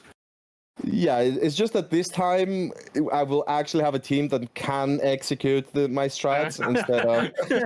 Whoa! Flame at the old Echo team. Are my strats bad? No, it is the team who is bad.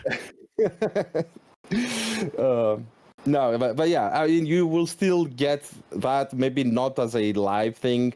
Like, I get that people enjoyed the content the way we did it, and that still is, I agree, special. But I think, like I said in the announcement, the trade-off, in my opinion, both for the viewers and the community as a whole, is worth it to try to bring something way bigger into the scene. And like you said, maybe give new life, I think, to this competition, because it felt like maybe if it hadn't happened until now, it needed a push, let's say, to get this off the ground. So we'll see how this goes. I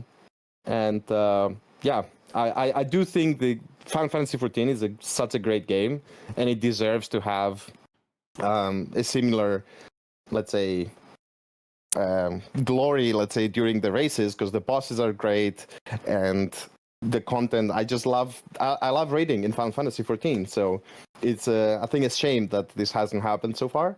and hopefully this is a step towards that. Yeah. You know, I've been playing MMOs since like 19, so that's like 25 years ago. And this is one of my favorite. This is my favorite game currently, obviously now. And I think the rating in this game is just so good. Probably the best like end game mechanic design. Everything pieced together, I think is the best. But it saddens me that the 10 years, man, playing this game, the 10 years. I'm not young anymore, Roger. I'm not young. I can't do it. Like, you know, these people. I'm not. Same here, bro. Don't worry. Yeah, we can't, right? We can't play like these people anymore, you know? So for me, I mean, for you, you saw what happened that changed the whole WoW scene. But for me, our scene is much smaller and no one is wanting to do it. And before Neverland got into Echo, I don't know when, you know, they shocked me and you guys shocked me with that announcement yesterday. We were just like, me and Zep is just talking about the potential of maybe take one for the scene. But again, to see that, you know, it turns out that 10 years later, out of my imagination, that an outside organization from another game is willing to do this for us. I would like to say thanks a lot. Really thanks a lot, because this is going to change a lot. But first, you guys still need to win. Because only after the victory, right, I think it starts. That's right. So, but still, you know, that first step. Thank you so much for, you know, doing this for the community, because I do think, I agree, it's gonna change the scene. Might not change immediately, like wow, right? But I think it's first step. You know, first step. So thanks a lot, man. Thank you, and thanks, Scribe. You know, thanks, Echo, for this. Yeah. Yeah, I mean, you don't forget, of course, thanks to Neverland, who are willing to take this step, because. Don't give them so much credit. Any team that you guys knock on the door, they will take it both hands. But yeah, Neverland is definitely Neverland is definitely the best one. Yeah. No, I'm just joking. We just finished talking about how we were gonna do it anyway. Come on, don't put us down like that. No, definitely. I think it's match. Yeah, and you keep in mind, and that's what I'm hoping as well from the I'm hoping the reaction from the community, like you said, I think it's very important that it would be awesome to get the world first, and I truly believe it will happen. And the reaction from the community, I'm hoping is going to be positive regardless of the outcome, because like you were saying, there is a lot of pressure. I mean, to me, it's regardless worth a shot to do this. I mean, it's a similar thing as that happened in WoW as well, if you followed that story. And I think if this goes successful, it would open up for the future of Final Fantasy XIV a different type of spectacle for the viewers. So yeah, I've seen mostly like the perception from the community has been overwhelmingly positive. I'm just hoping that come Savage Race that stays the same and it doesn't start becoming like, you know how in in World of Warcraft there's this massive rivalry between us and Liquid and AU versus NA, and it can get really toxic. I really hope I'm putting my trust in the FF community that it's not going to turn into some weird thing like that, and that it's going to be a wholesome and nice experience, and everyone is just there for the competition and enjoying the show. Yeah. No? There is no toxic people in this community. Nah. Oh no. Everyone is nice. No, but like following on what Roger said, I'm so happy the positive reaction to the announcement yesterday, because like a part of me was scared that everyone's gonna like, you know, make fun of Neverland, you know, say negative stuff. But like I've been reading comments across the board, it's nearly all positive. So like thank you to everyone, like everyone out there who's like, you know, very supportive of this and aren't out there to attack and cause drama about any of this. Yeah, it's been more positive than normal. I think it's been a growing sentiment for a while that people have wanted something like this to happen. So it's like discovering a new species. At the beginning, it's always gonna be like really good, and obviously there's no rivalry. You know, there's no competition. I mean, there are competition, but it's not like a head-to-head, orc-to-orc competition, right? So like a lot of us is just like looking at this as an opportunity, not just for you guys, but even for they themselves. Like imagine any group right now that is doing serious progging. They would love to be part of this as well. But obviously, one org can only take care of one team, right? For now, right? This is going to push everybody. And, I told these boys earlier, right? Now they have a target bot behind their back. Everybody's going to come for them. Everybody's going to prove a point. But that proving a point for now is not going to be toxicity. Oh, yo, we beat Echo. Yo, fuck them. No, right? It's proof a point that, yo, we can also do it. I wonder whether another org will come in. I wonder whether, Echo will come in for, a second team or, a roster change, stuff like that, right? So I think first step is definitely full positivity. Whether the toxicity will ever come in, I guess that one, we have to see. Yeah, we have to see for the future. But to be fair, I will say that in WoW, I mean, of course, you have just generally EU versus NA. There's just an inherent thing where each region wants to prove that they're better than the other. But a lot of the toxicity, let's say, is also stemmed a little bit from how the game is in World of Warcraft. What I mean by that, a really hot topic has been global release, obviously, as you may have heard. And then also the tuning of the bosses, nerfs, the timing of the nerfs, all kinds of things like banning some players or whatever, reverting their reputation last progress. There's like a lot of things that happen that I don't think exist in Final Fantasy XIV, right? To a large extent. So there might be less chance, like there's less triggers to cause drama. That's why I feel like I'm hoping that it won't get as bad. Everything is pretty fair, I would say, and we're doing everything in the open. I think that will dispel a lot of the conspiracies and like, ooh, what are they doing? The telescope coming out or whatever. Like that those things are not gonna be any. The community will hopefully just enjoy the race without having to resort to conspiracies, like I said, and just yeah. So just I asked them Concern? about yeah.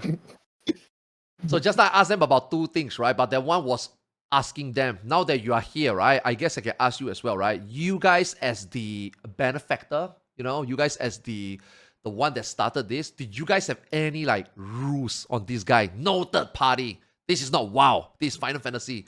You cannot do it. You cannot use it. Did you guys have any of this? Like restriction on them, like things they cannot do? I mean, you can choose not to answer, it's fine. I just want to know, No, I mean, of course, when you're streaming things, right? Like, I don't think you can be using anything. So yeah, no, I mean, obviously we're gonna be abiding by the terms of service. Yeah, that's pretty obvious. That's the reason as well why I think a lot of people have mistrust in the race. And that's hopefully something we can fix with it. Nice. Yeah, that's good. Yeah. This one I'm asking for these people here. So Savage, obviously 1 day race, and also I guess first step to dash, right? But because just now I talked to them, they were like, this also extends to the ultimate. Now, ultimate, in my opinion, for me, ultimate is the holy grail. Ultimate is the real world first. You guys have any, and that one is not just 1 day. That one usually minimum 7, average about 10, for plebs like us, hardcore raiders, but these are the world first, right? You guys have any plan? You guys have For any some plans? people take 6 months as well, let's not roll those out. I mean, it's fine. Wait, was it only 6? I think it was I think 8, it was man. 6 months. What do you mean only 6? Only 6. Hey, there was a big break in between when we did not play, okay? I just want to say, no, but we're not ready to say exactly our plans for the ultimate. Obviously, like you said, that is a longer race, which is more exciting. Not to mention, it's Eden. I mean, who doesn't love to see Shiva? So it's going to be hype as well. But yeah, for now, we want to see how this first race goes. And at a later stage, we'll announce what we're doing for the future. But yeah, of course, I mean, we do want to have something for the ultimate and make it as special as we can. But one step at a time. let's see how this Savage race goes. Yeah. Yeah, fly them out, man. Fly them out. Yeah, get them Like like in a Roger's room. basement. Yeah. Hmm. That's a room. Roger's What- basement. Let's go. What about you, Arthars? Do you have a passport or? Ooh. Whoa, what? Hey. I mean, I'm a very straightforward guys, man. I'm gonna tell you honestly right now, man. Like for me, like I said, I'm not young anymore, right? But there are things that I want to look at. I want to look from a different perspective for this rating scene, you know. And it's been a while that I've been talking about casting. It's been a while that, you know, I want to like look at the best player play. But, you know, the last 10 years, we never got a chance. So I am, you know, sitting back and like, yeah, you know what? I'll play myself. But I mean, I talked to Zeb for like 7 months at least. And I do feel that this is the one. That's why I'm taking you know, this one, I'm taking a break from progging. I want to see the best player play. And it's so crazy to me yesterday when you guys announced it, because when I planned with these people for the this podcast, it was supposed to be for fun, casual. I mean, I'm not sure whether you can tell. This is the first time I do this. I probably talk way too much. It's gonna be in the YouTube section, but I never done stuff like this before. It's gonna be like my first time. And to suddenly go from casually interviewing Neverland into today, into Echo, and you here, for me, it's yeah, it's like it's crazy. So, you know, my dream is to one day cast for, you know, sit on the casting couch. That sounds weird, with Preach, you know, Alex, yeah, you know, yeah, but yeah, being a big fan. I play World of Warcraft from season 1 until now. Join the top 200 guild, get Hall of Fame because of you guys and Liquid. It's very inspiring. We talked about this before, That's like awesome. in DMs. Yeah, it's like we can't get it in our game, but able to see it in the same genre in another game. Yeah, we all wish something like this happened in 14, you know. And yeah, what a great time to start, man. So we'll see how it goes. But you know what? To answer your question, yes, I do have a passport. You know, Okay. let me work hard. Good Let to me know. earn my ranks. Let me earn my ranks. Yeah, let me try harder and see what I can do. Yeah. So thanks for asking, though. Yeah. I mean, we'll see. Like I said, right? Like it's a new beginning for us as well. So I mentioned this as well during the announcement. We want to see also how, because we've done World of Warcraft, like we know very well how to put on a show for World of Warcraft. A lot of things I think will translate good, but it doesn't necessarily need to be the same exact style. So this first Savage race is also going to be a learning curve for us to see how we can make the show fit as well as it can with the FF14 community, but also the game, right? So it will be a very, very nice experience, and then see how we do things in the future to improve. Like if you go and watch our first shows in World of Warcraft we did like 3-4 years ago, they are nothing compared to what we're doing now. So there's definitely a learning curve, and yeah. It's good to see though. Your excitement is palpable. It's it's very very nice. I think Arthars is more excited than us. I am. Arthars has also been talking to me about how he wants to cast the race for a while now as well. Yeah, no, just the scene, man. Like I mean, I also make enemies. While like all these things that I say, I also make enemies because a lot of people look at me like, bro, you don't even raid. You don't even know how it is at the top level. It's offline. You are even not that good enough. Like, shut up about this. Seeing stream on first, you know, we are not your muse. We are not gonna do this just because you guys want to watch it. We want to win. You know, that was 5 years ago, 8 years ago, right? So from there until today, seeing this, and it's actually happening. Not just me. I don't think it's just me. I don't think you guys understand how many people out there. I mean, you guys saw from the Reddit response, Twitter responses. I think a lot of people are a lot more excited than you guys. Yeah. I mean, obviously, I'm here the only one talking about it. I got the privilege, right? First show, first podcast landed you guys, right? But I think a lot of people probably agree that we all want to see this. We are all very envious, you know, in another game. Like even Destiny. Like, how many games out there got all this scene, but our game doesn't, you know? I mean, even us as a group, we were watching the Destiny 2 raids, and we were like, oh, this looks really fun as well. Like the whole race that they were putting on. So it was like, okay, that's something we want to do as well, like that. Yeah. Yeah, I will say as well. all- I mean, it's a little bit going off topic, but having recently gotten introduced into Destiny 2, really loved the game. It is definitely a bit confusing to get started, but once you get into it, it's really good. And I think anyone who is playing FF14 will enjoy that game if you like shooter games, right? Like if you know, obviously it's a different POV, different style, but in terms of the mechanics, I think it's a lot more akin to FF14 bosses than World of Warcraft. So I love playing Destiny and as well. guys, I swear I'm not sponsored by by Bungie. I'm just Not yet. not yet. This is just my honest opinion. But yeah, because I and that's the thing as well. I want to say, having explored more games, it definitely opens up your mind into different possibilities. You know, each game has different systems.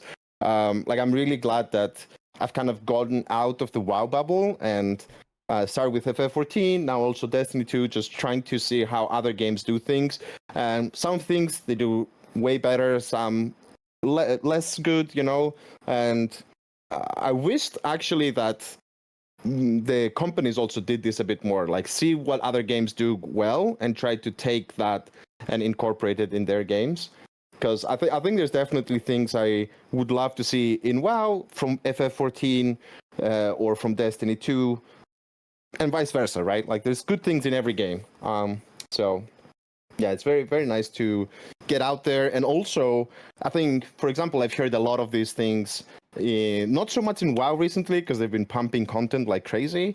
But in FF14, I remember like recently there was like all of these videos and whatnot of there's a drought or there's no content. And guys, I'm be honest, I mean, Yoshi P said it himself, right? Like, if there's no content, you can go and play some other games. Like, you don't have to only play one game. Try to get the good stuff from each game, and then you'll have you'll always have good content. I mean, granted, of course, you need to pay for more games, but that's yeah, it's definitely changed my perception a lot. Yeah.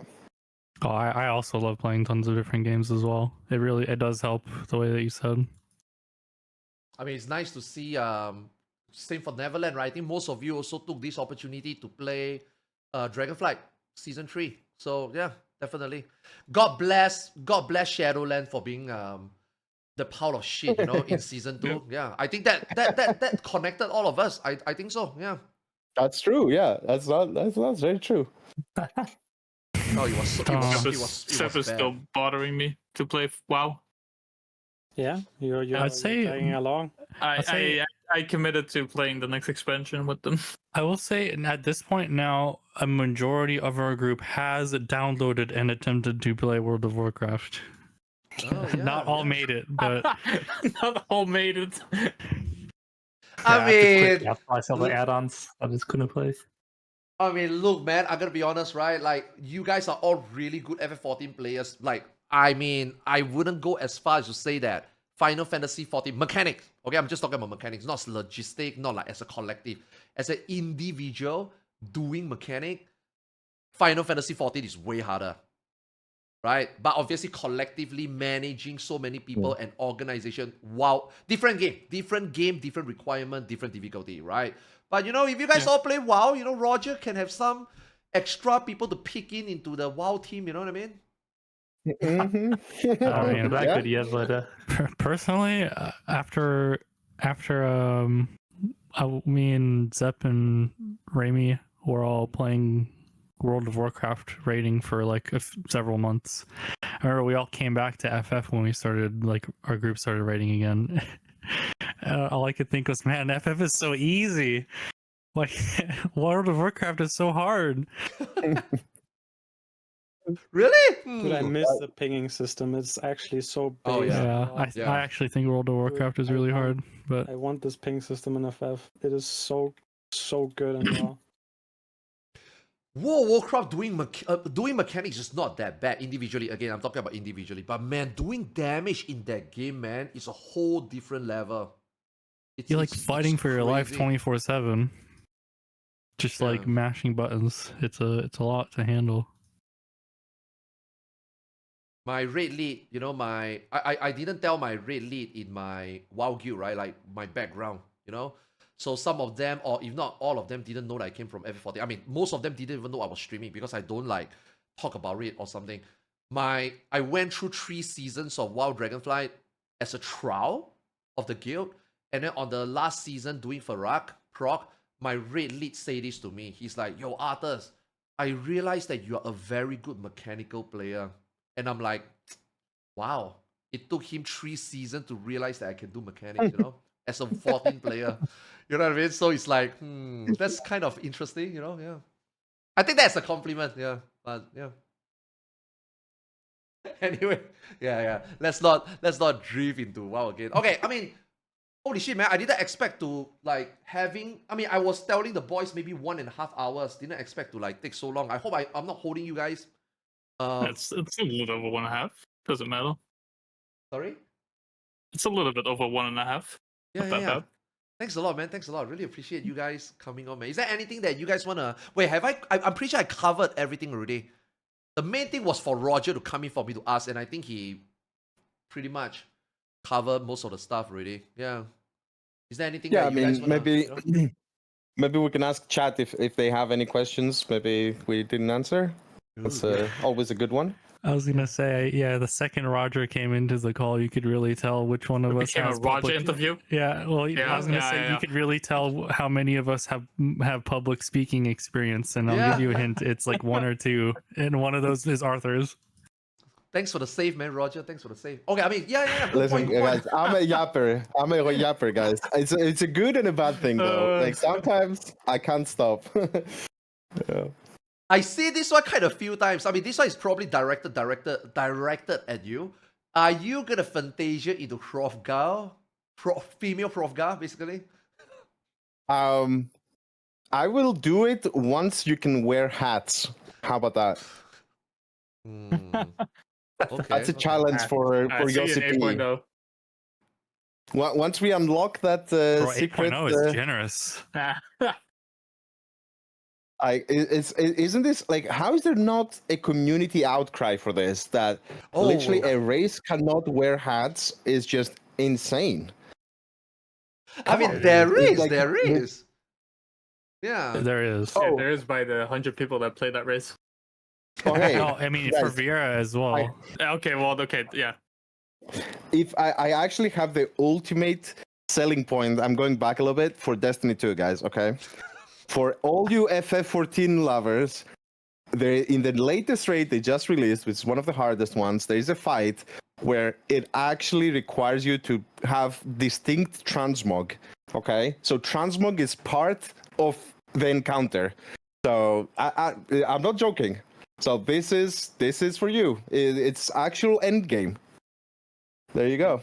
Reminds me of the teams that would have like blue glamour for the tanks, green glamour for the healers. Bro, I've been trying to get my teams to do that for years. I remember you tried to get us to do that at like top or something. I wasn't saying you had to put on a costume or anything, but at least be different colors, man. Especially the Lalafells. Holy. If you're playing, guys, if you're playing Lalafell, I mean. Go on. Yeah, I want to hear it. I'm not. No, it's fine. It's fine, guys. I just. You want to hear it, bro? Get Scripe in here. You want to hear it? I'm gonna lose my mind the next time I can't see Death has a mechanic because both his entire Lalafell and the marker on his head are under my skirt. That's right. Exactly.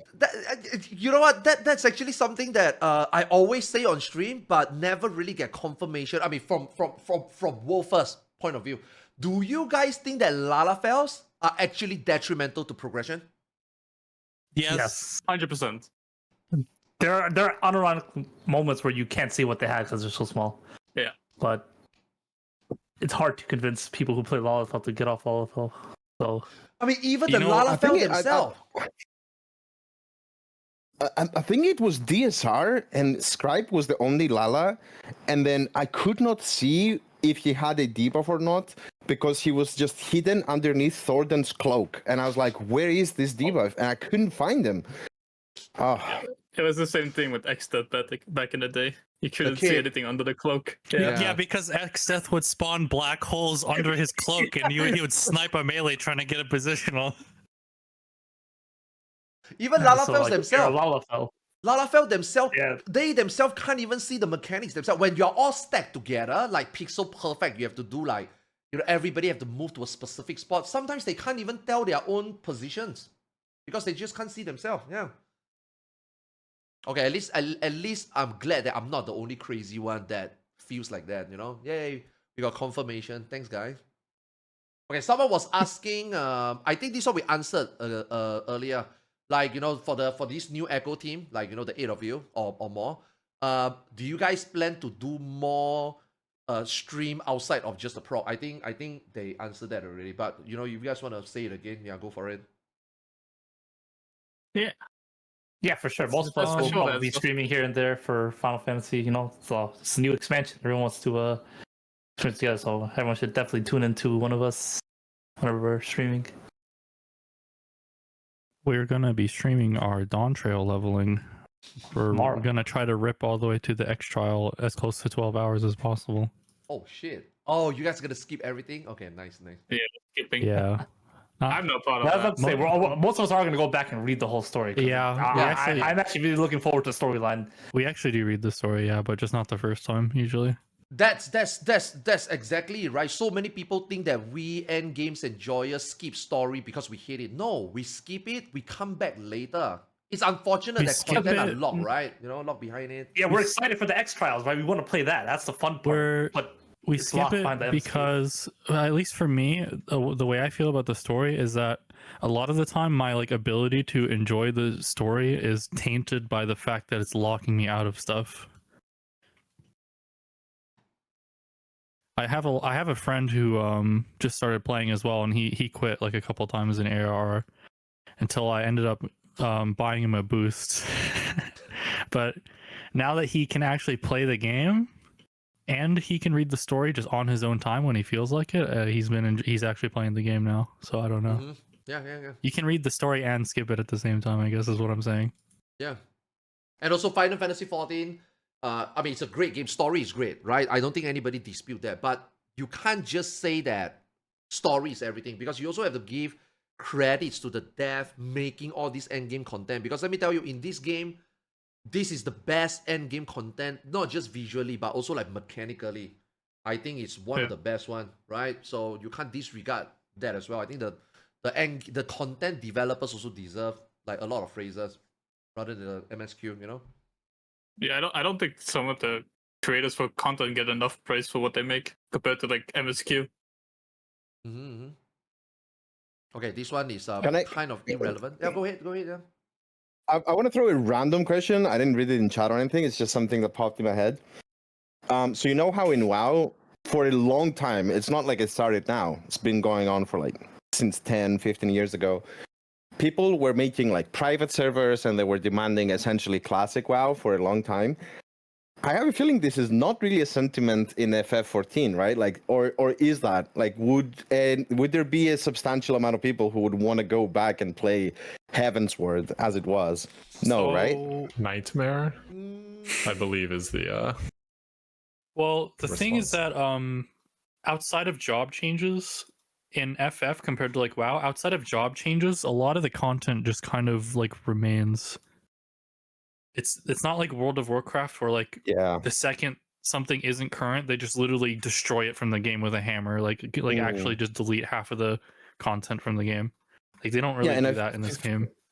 That is a very good point, and I also feel like the game has stayed a lot more similar to how it was designed from Realm Reborn onwards, I guess, compared to WoW, which changed quite drastically after the first let's say 7-8 years. Like after Wrath of the Lich King, a lot of people say it changed quite drastically. But I feel like FF14 has kind of stayed true to itself. Well, after Realm Reborn, because before that I've heard only horror stories. Yeah. Definitely not 1.0. But I mean, jobs. If they were to go back, it's mainly because of jobs, like how cumbersome or how hard jobs were to play. But fights, you can literally experience the exact same thing. Like Na was saying earlier. Yeah. I think Heavensward came way too early for its time. I think Heavensward would have been good now for the game. agree. Like Heavensward was way too early for its time. Yeah.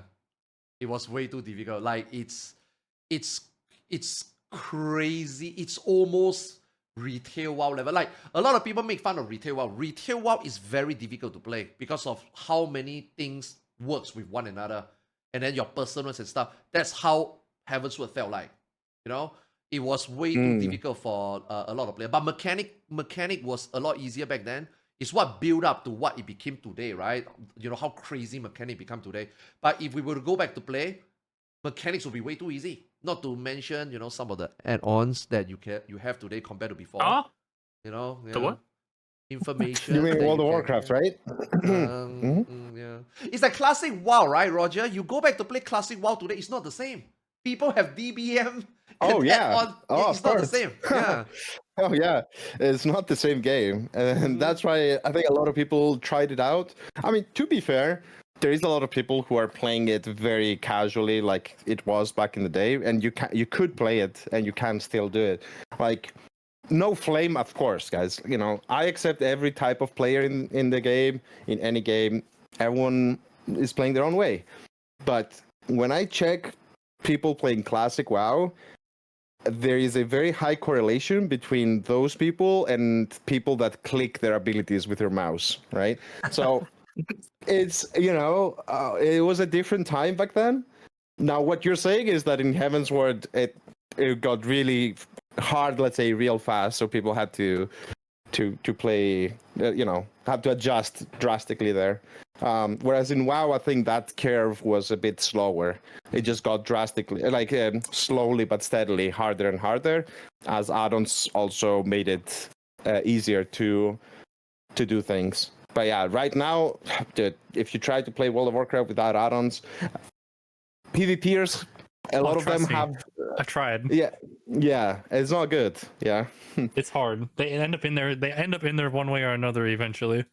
I was about to put my buffs on WoW, like close to at the bottom of the screen where I can see everything, and then Zep just told me, don't do that.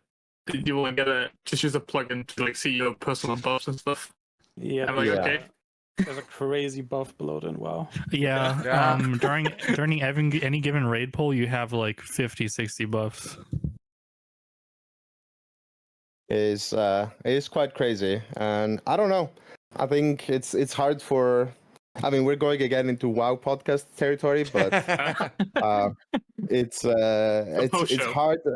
It's hard for the devs as well to get out of this. I will give them that, right? Like it's they would have to make some drastic changes, and I think they're afraid of massive backlash if they suddenly, let's say, ban all add-ons like it is in FF. That is one way of doing it, and then you work with that in mind to make the game a bit easier to handle. But that is a big move. That is, I don't know. I don't know if I were in their shoes, I don't know if I would make that decision easily, at least. Yeah. So, yeah. Too far I down think already. Yeah. Okay, I think the way they tackled it is with all these other modes, right? Like Classic, Season of Discovery, and all that. So the people that want a little bit simpler combat and whatnot, they do have an outlet now. Yeah. I mean, when we talk about add-ons and stuff, I think add-ons in general are okay because a lot of them do provide help to players who, the devs sometimes can't do that stuff because they're working on other stuff. So I don't think add-ons are inherently bad, but they need to be controlled by the actual dev team to make sure it doesn't go out of control. I think kind of WoW did go out of control maybe. So when I tried WoW, it was very hard for me to play the game. Just I have to download all this stuff, I have to do this stuff. It's just it was not a fun experience, and I just quit pretty much after that. Yeah, it's not friendly. Add-ons are okay as long as it's controlled. Like the devs should have complete say on what's allowed and what's not allowed, you know.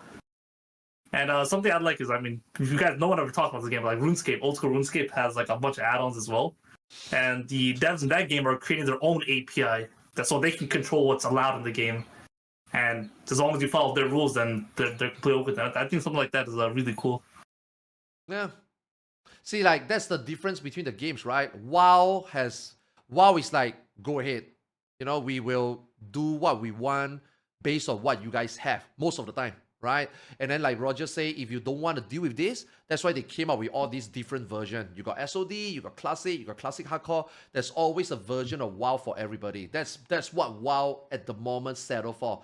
And then, you know, like you talk about the other games, right? They have control. They are like, this is okay, that is not okay. And then in Final Fantasy XIV is complete opposite spectrum. Everything is not okay. So I do think FF14 needs to find a way. And I don't know whether he will, like Yoshi P ever want to do that. Because there's console. You know, there's console players. Yeah. You know, so it's definitely a challenge, right? WoW has their challenge. Every game got their challenge, you know? So, yeah. One thing I will say, I mean, it's obviously they're not going to do it, but I'm just throwing it out there. I don't know if anyone has seen the Chinese MMO that came out just recently, Tarisland. Mm-hmm. They have actually a built-in damage meter in the game. Like, you don't need an add-on. It's just there. So it's an interesting approach. I would be curious if, like, because when we're talking about World of Warcraft, you can get rid of a lot of things. But if you get rid of the damage meter, people will be pissed because that is just how people play this game, right? So I think if they want to get rid of add-ons, they need to at least incorporate some of these things. And because you know, I want to mention the DSR thing. You know, like my video got taken down and everything, but then like it's because of my video that we got stuff like party timers, right, and large countdown. Yeah. It was like directly took one for the team. I took one for the whole community. You know, I took the ban so everyone can get this stuff. Yeah, I'm gonna be honest. When I went full TOS compliant, because I mean there is video footage, guys. I did do some dirty when we first started the game. Listen, we all did some bad things in our past, but when I went full clean, okay, when I saw how small the numbers are on the action bars to see the cooldown of your abilities, I was like, I'm too old for this. Like, please do something. Yeah. Oh, this was before the change, I remember. Yeah, and then thank God they changed it soon after. I'm like, okay, now I was like, I need glasses to play this game now, or what's going on? I still use the small numbers. Oh my God. Big numbers are so nice, like on hot bars. It's really such a tiny thing that helps so much, right? Yeah.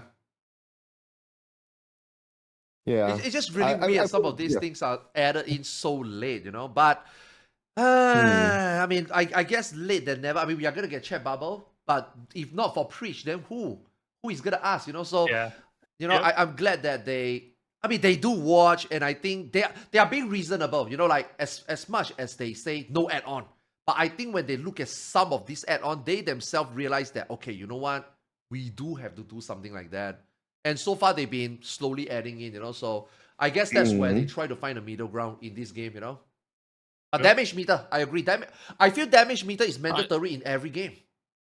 I think they could just even do it like damage meter for you personal. Like you don't even need to show any other player on it. Like just yourself. I really don't see how that will be toxic in any regard. Just have a personal meter. Mm-hmm. Yeah, I just feel like like in a game, it's an MMO, right? Like, I get the idea of like it creates toxicity. If someone is doing bad DPS, they might get kicked from the group or whatnot. Sure, that is one aspect. But you're playing a game where you're improving your character. That's like a core thing of the gameplay, right? Like you're improving your character, you're getting more gear, you have to do your rotation. They keep changing the rotation, you need to do it good. If you have no feedback given you from the game, whether you're doing good or bad, how are you supposed to improve in this game? I don't personally get why. Like, it is what it is. And yeah, I mean, if you want to hide the DPS of other people, but not knowing how much damage you do, how do you improve as a player? Unless the goal is to not improve and just guess how good you're doing. Yeah, I don't know. I definitely am a bit not happy, let's say, that this is not implemented into the game. Wait, does WoW have like an official damage meter, or is it still a third-party thing? No, but they allow add-ons, so it's Yeah, so it's kind of you know. official. They don't have to work on it because it's already there. They don't need to do anything. Yeah. I would go as far as to say that I think probably 80% plus of WoW players across the board have a damage meter installed. That is. I would say 100%. No, I mean, I leave some room for some really casual people alright. who just, Sure. know. But You'd be definitely the surprised how majority. many story-only players there are in any game. Yeah. Okay, last one. This one has nothing to do with the race, but how do you guys? I mean, somebody asked for the team, right? How do you guys feel about the healing strike? Doesn't exist. But isn't that just some Reddit meme? I mean, it's definitely real. I can see the I'm the healer, but like It's real in the sense that people don't want to play healer anymore because playing healer sucks right now. But outside of that, I disagree. I think healer is very fun, especially in prog. I think there's no job more important than the healer in prog. It's so much fun. It's good in like, prog, but the problem is that so much of the game is not prog. Yeah. I do think they need some more love. Yeah. I used to main Scholar, and actually in Stormblood, they got rid of all my buttons, and I quit Scholar, and I've never looked back.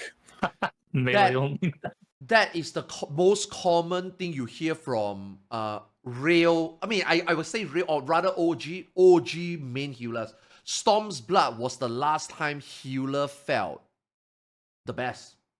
Like everything is just what it should be. Yeah. And I'm a pretty casual WoW player. I'll go back, like I'll play retail for like a month or two, kind of like every expansion, just kind of try it out. And I played Resto Druid, I think, over there, and I don't want to bring up too much WoW, but at least when you're DPSing in that game, they kind of give you like 2 or 3 spells, and it was actually kind of compelling to just have at least something that you're paying attention to while you're DPSing and you're not healing. And it just was kind of incredible that WoW, which is kind of known to like not really push healer DPS as much, I think they're pushing it now, but they just do it so much better than Final Fantasy, and it's kind of disappointing. I'll keep the healer spot open for you, MT. The next WoW expedition. Yeah. I'll be there. I will say, and again, I'm bringing up a different game, but Destiny 2, for example, just has no healer. You do not have healers in that game. So I would say that if they wanted to shake up the game fully, if it looks like this is just something that, I mean, I get what Suki is saying. It can be really cool for part of the game, but if no one wants to play it outside of it, but it's mandatory at the same time to have them to do content, maybe the solution is just rework those classes, make them do a little bit of healing, and you can sprinkle, like Dancer, for example, has the curing waltz. You can sprinkle some heals, but mainly you have your personal survivability tools, and just get rid of the idea of a healer class. That honestly, I don't know. I mean, because I see that in WoW, by the way, you say WoW healers is way better. Maybe that's true. You would be surprised how hard it is to find people who want to play healer in that game as well. Like, they constantly need to give incentives for people, but they can't give too much. And you have, for example, when you're trying to find a 5-man group to do a dungeon, you go to the dungeon finder, like the group finder, and you see a ton of groups that just have 3 DPSers, no tank, no healer. And it's just great. What do we do now? So maybe the healing as a concept is just not as good anymore in 2024, and they need to, I don't know, get rid of it. Roger, I was asking for the healer strike just to see whether there's like a comeback or a way to make healer feel important, and you were just like, delete them. Delete them. I was gonna say, the reason why people don't want to play healer in WoW and the reason why people don't want to play healer in FF are literally the completely opposite reasons. Though, in WoW, it's because the healer is just like crushing, overwhelming responsibility and pressure, and in FF, it's because you're just literally doing nothing. Well, that's what I don't get, right? Because like that's like the whole thing, like they do nothing. But then I also remember what was it, P12, where like there was just no healers that wanted to do P12 because it was too difficult for them to heal during caloric and stuff. Yeah, that's the problem, right? And then I don't Is get that, what they want. Like that's the problem, right? Is that's why it's ended up where it is now, because you can't cause the actual healing part to be too difficult, or else like casual players just like literally won't be able to clear content. Is the problem, right? It's definitely one a thing tricky that's one. also one thing I want to say, which I do think I prefer in World of Warcraft over Final Fantasy 14. Like I was saying, I think there's good parts in every game. Is that maybe WoW has the extreme version of that? Like they're both extremes in my eyes. Is that you do not have enough tools in FF14 to keep yourself alive. I mean, obviously, some jobs do have a little bit better than others, but generally speaking, it is actually kind of the meme of like one heal, you know? Or, okay, you need to press the mids and whatnot, but you cannot really do much to keep yourself alive. And I don't really like that because you just fully rely on someone else. Whereas in WoW, you do have a lot of tools. I mean, I can just, you know, as a hunter, Arthars, you have survival of the fittest, you have fortitude of the bear, you have hellstone, health spot, you have exhilaration, you have turtle. Like there's like 6 ways to heal yourself, immune damage, take less damage, like all kinds of stuff. Maybe that's too much. You think it's too much? I feel it's not enough, man. Sometimes I still die. Yeah, but then you go and you play machinist and you're like, I have Okay. second wind, I have second wind, which heals me for 10% of my health. Great, that's I it. got buffed. I got buffed. Don't worry. Yeah, I mean, you okay, say that, but I think okay. it should be that the healer, the responsibility on the healer to keep you guys alive. I think that should be the case. And I don't like it when jobs have their own utility to survive everything themselves. I think like Warrior has so much healing. I don't think they should have that much healing. I mean, it should be up to the healer to keep the warrior alive, and not the warrior to keep itself alive. Yeah, I'm just saying it does feel bad sometimes for me when like I can just see my death and I'm like, I wish I just had one other button. Like ironically, I had the healing potion bound, but then again, you don't really use it that much as well in FF14. I do wish they would maybe at least take that out of the sharing cooldown, right? Like it shares cooldown, right? So if they at least take that out, so you have a little bit more. Maybe, you know, I feel like it's too little for some jobs at least. You just sound like you're flaming your healers at this point.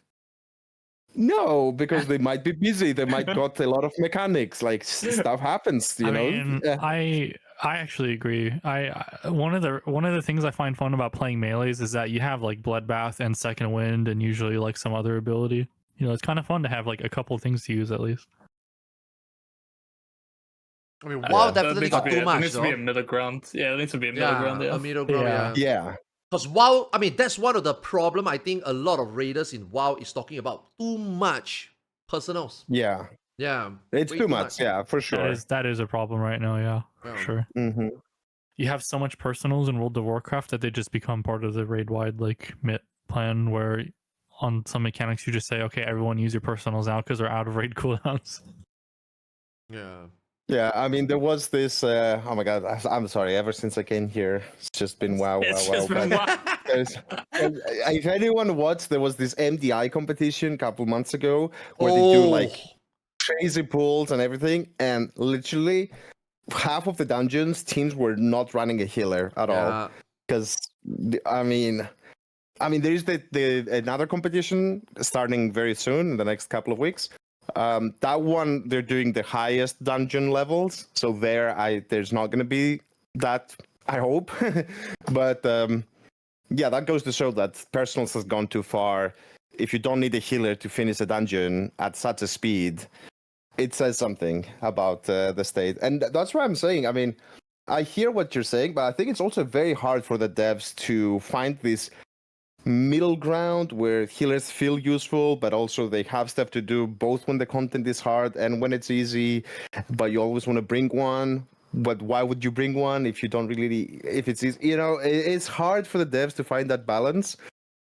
I don't think I've seen any game that does it perfectly. That's why my take is a little bit maybe. I mean, if you were starting a new MMO now, I would be very, very careful if I would even introduce a healer in it. Let's put it like this. I actually really like MMOs that don't have healers. Yeah. But you So, mentioned yeah. I think Lost Ark does the Yeah, combat Lost Ark as system well, yeah. perfectly. Mhm. I mean, people even in that game, people don't like playing support, but that's only because the DPS classes of the game are so much fun to play. That like playing a support, kind of like, why would I play support when I can have so much fun playing these DPS classes? Yeah, you guys mentioned no healer, but like Lost Ark does not have a healer role. It's just support, Yeah, right? support No. is fine. Yeah, support is good. I like that idea. I think it comes down to content as well. If you make it too easy, why have healer? If you make it too hard, then you make it where you need healers to do that much, but that is not some healers, especially Final Fantasy XIV healers, right? That's really not what they love to do. I feel the healers themselves, a lot of people, I mean, you know, to begin with, right, healing strike, you guys say it doesn't exist. That is true as well, because half of this healer that is on strike, they themselves don't know what they want. What type of content do you want, you know? Well, I mean more like they're just gonna play healer anyway if they enjoy So- playing healer. You were talking about how there's an issue, like, you know, about how healers are like doing too much when it's hard, not enough when it's easy, or whatever. But I think when like in the hard content, healers are mostly fine. It's just that, yeah. like it's the easy content that's the problem, where the healer is just doing absolutely nothing. And the solution to that is to give them more buttons to press than glare. Yeah. Nothing else. I think they did remove too many damage spells for healers. I'm not saying it has to be a lot, right? Like it doesn't have to be like super complicated like it was in like Heaven's Ward, where healers had like 3 DPS cooldowns and 4 dots in stuff like that. But I'll even just take a combo at this point, like just something, right? Like just something. I don't agree with that. I don't think a combo really is going to change anything with healer. Right? Pressing 1, 2, 3 instead of 1, 1, 1 is the same thing. You're not doing anything. I think so. Other than pressing 1 for. I think things 60 like seconds arrow straight. trade and stuff were perfect to have like multi-hit AOE's and stuff Like stuff like that. Scholar should have kept its Or multiple like Shadow dots. Flare, like stuff like that.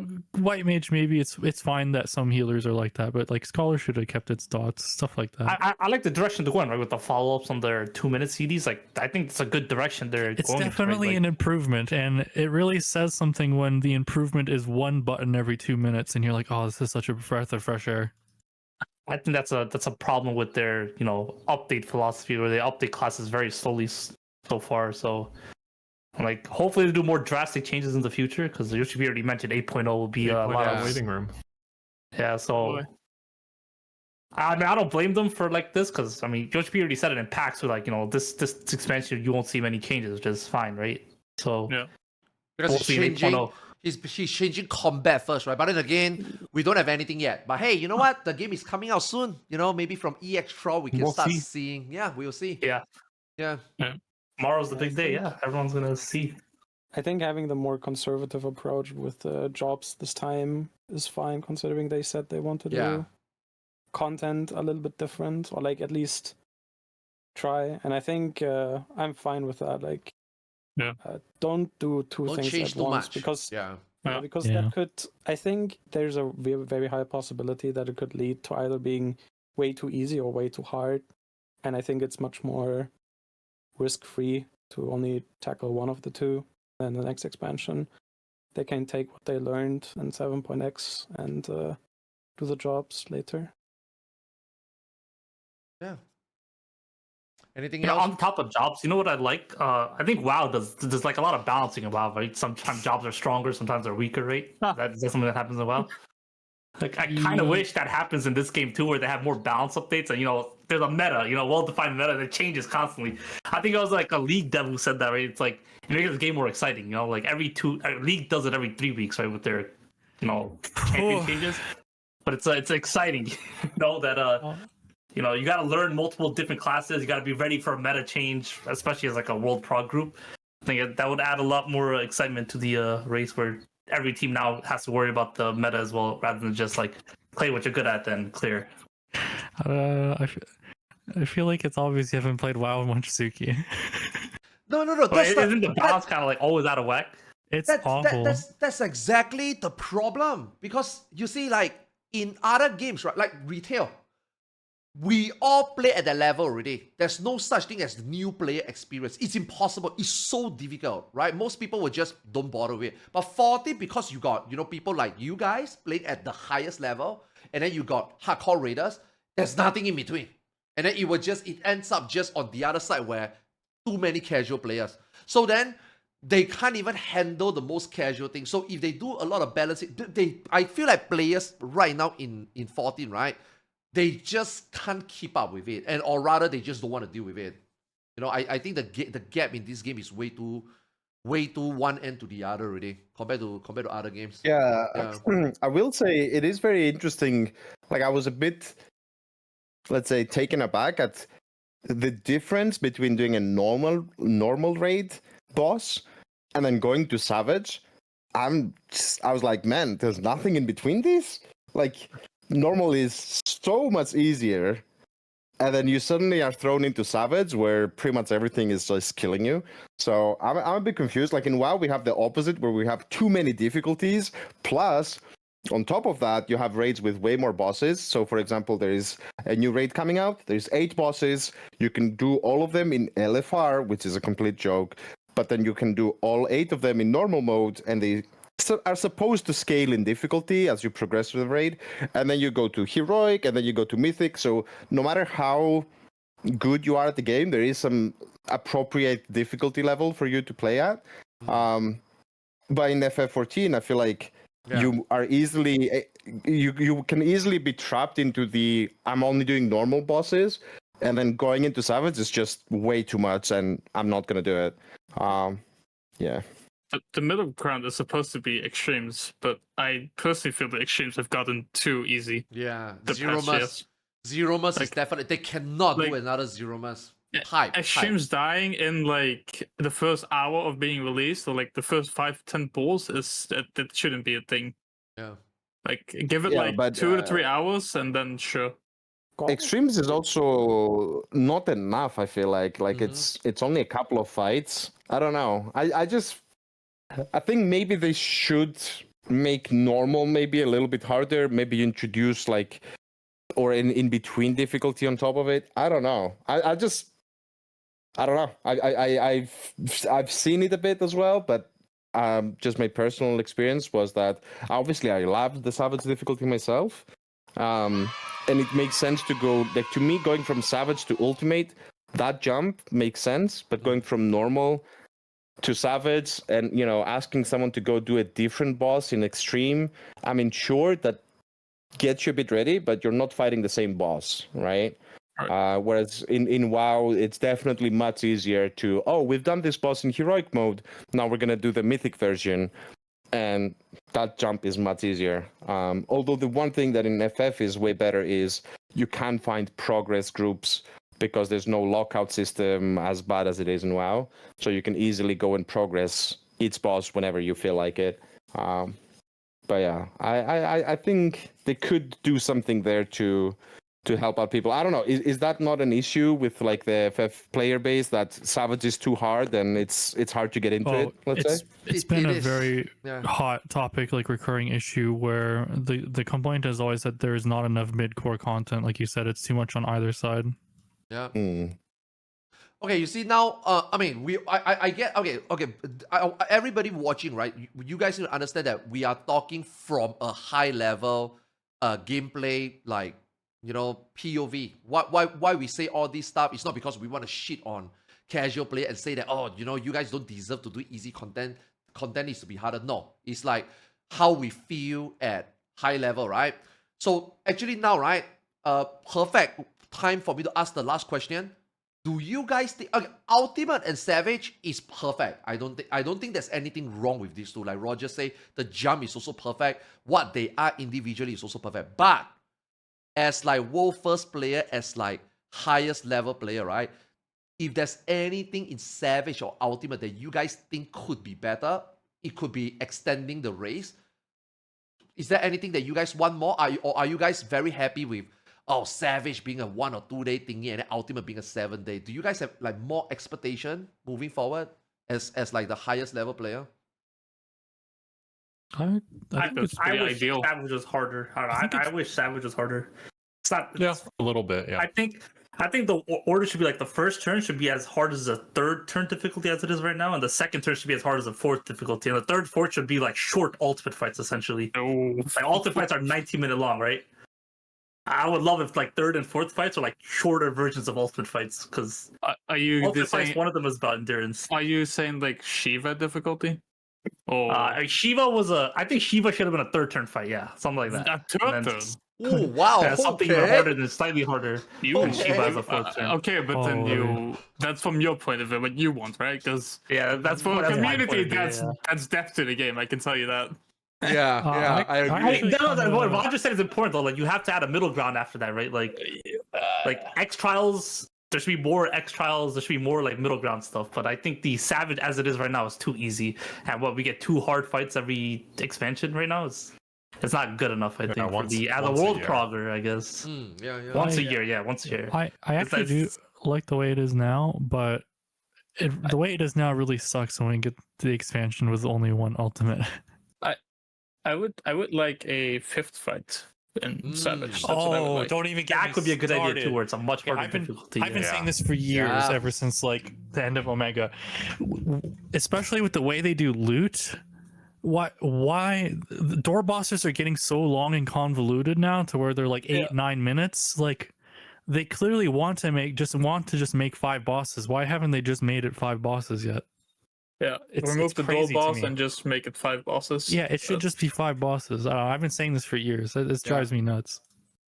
I see people Yeah. mention Gordius, but wasn't the problem with Gordius that like you were just literally gear locked? It was not that the raid was difficult; it's that you just literally could not complete the raid I mean, over like a few weeks. Living Liquid was pretty difficult. Yeah, that I've heard that. I mean, I didn't play back then, so A4 was definitely a gear lock, but also it was also just the players were not as good as now. I think if Gordius came out today, it would get killed.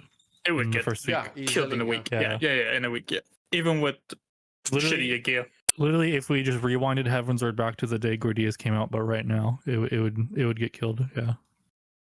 I mean, another thing they could do is also like Arthur, you played like Lost Ark Inferno raids where you have to kill stuff back to back without dying. Maybe Savage, you could add like a special achievement for that if you clear all 4 Savages without anybody dying at any point. You know, it's like I don't know, So something that makes Criterion the game more Savage, right? challenging. Yeah, Criterion Savage. Yeah. Yeah, that needs to be reworked as No. well. Jesus. From my perspective, which is like a step below the rest, I think, here, like having experienced it, I would say difficulty to me, I mean, I do agree with Suki. I would personally like some Savage bosses to be a bit harder, but I do think maybe that is, like for the overall audience, that might not be the greatest. I think I more agree with the perspective of just like in WoW, actually, I have the opposite, where I feel like they're doing way too many bosses each raid, and a lot of them are throwaway bosses, I feel like. Yeah. I would love to have more bosses in FF14 and less bosses in WoW, but either have a 5th boss, but also I would love to see a 4th Savage raid or a 4th raid, just every expansion. It felt like they could squeeze another raid in that drought. I mean, that's the thing. They have it on such a nice lockdown. I mean, okay, to be fair, Josipi did mention, I think, in one of the stages that he was announcing things for Dawntrail, that they feel like maybe they've gotten too formulaic with some of the mechanics and they want to change things. But let's be real. I mean, bosses generally are awesome how they design them. So they have that good going. Just do a little bit more of it. I think the community would embrace that instead of, maybe put a little bit more resources, get those raids, get an extra raid out there, so you also reduce the drought and maybe add an extra boss. Yeah, I just want more of it. Let's put it like this. I don't think necessarily they need to make it way more difficult. And if they add a 5th boss, it would also extend a bit the race. You have a bit more pieces to form a proper scaling difficulty. Yeah, I don't know. I was gonna say that as well. If they just did 5 bosses, it would allow them more of a gap to scale things a little higher and lower on each end. I think also, like, Arthur, you asked this Yoshi P directly about 24-man Savage. Yeah. Like, there's room for that. Like Roger said, there's like Yeah. a huge drought thing. There's room for a 24-man Savage in this. It would be fantastic to add something like that.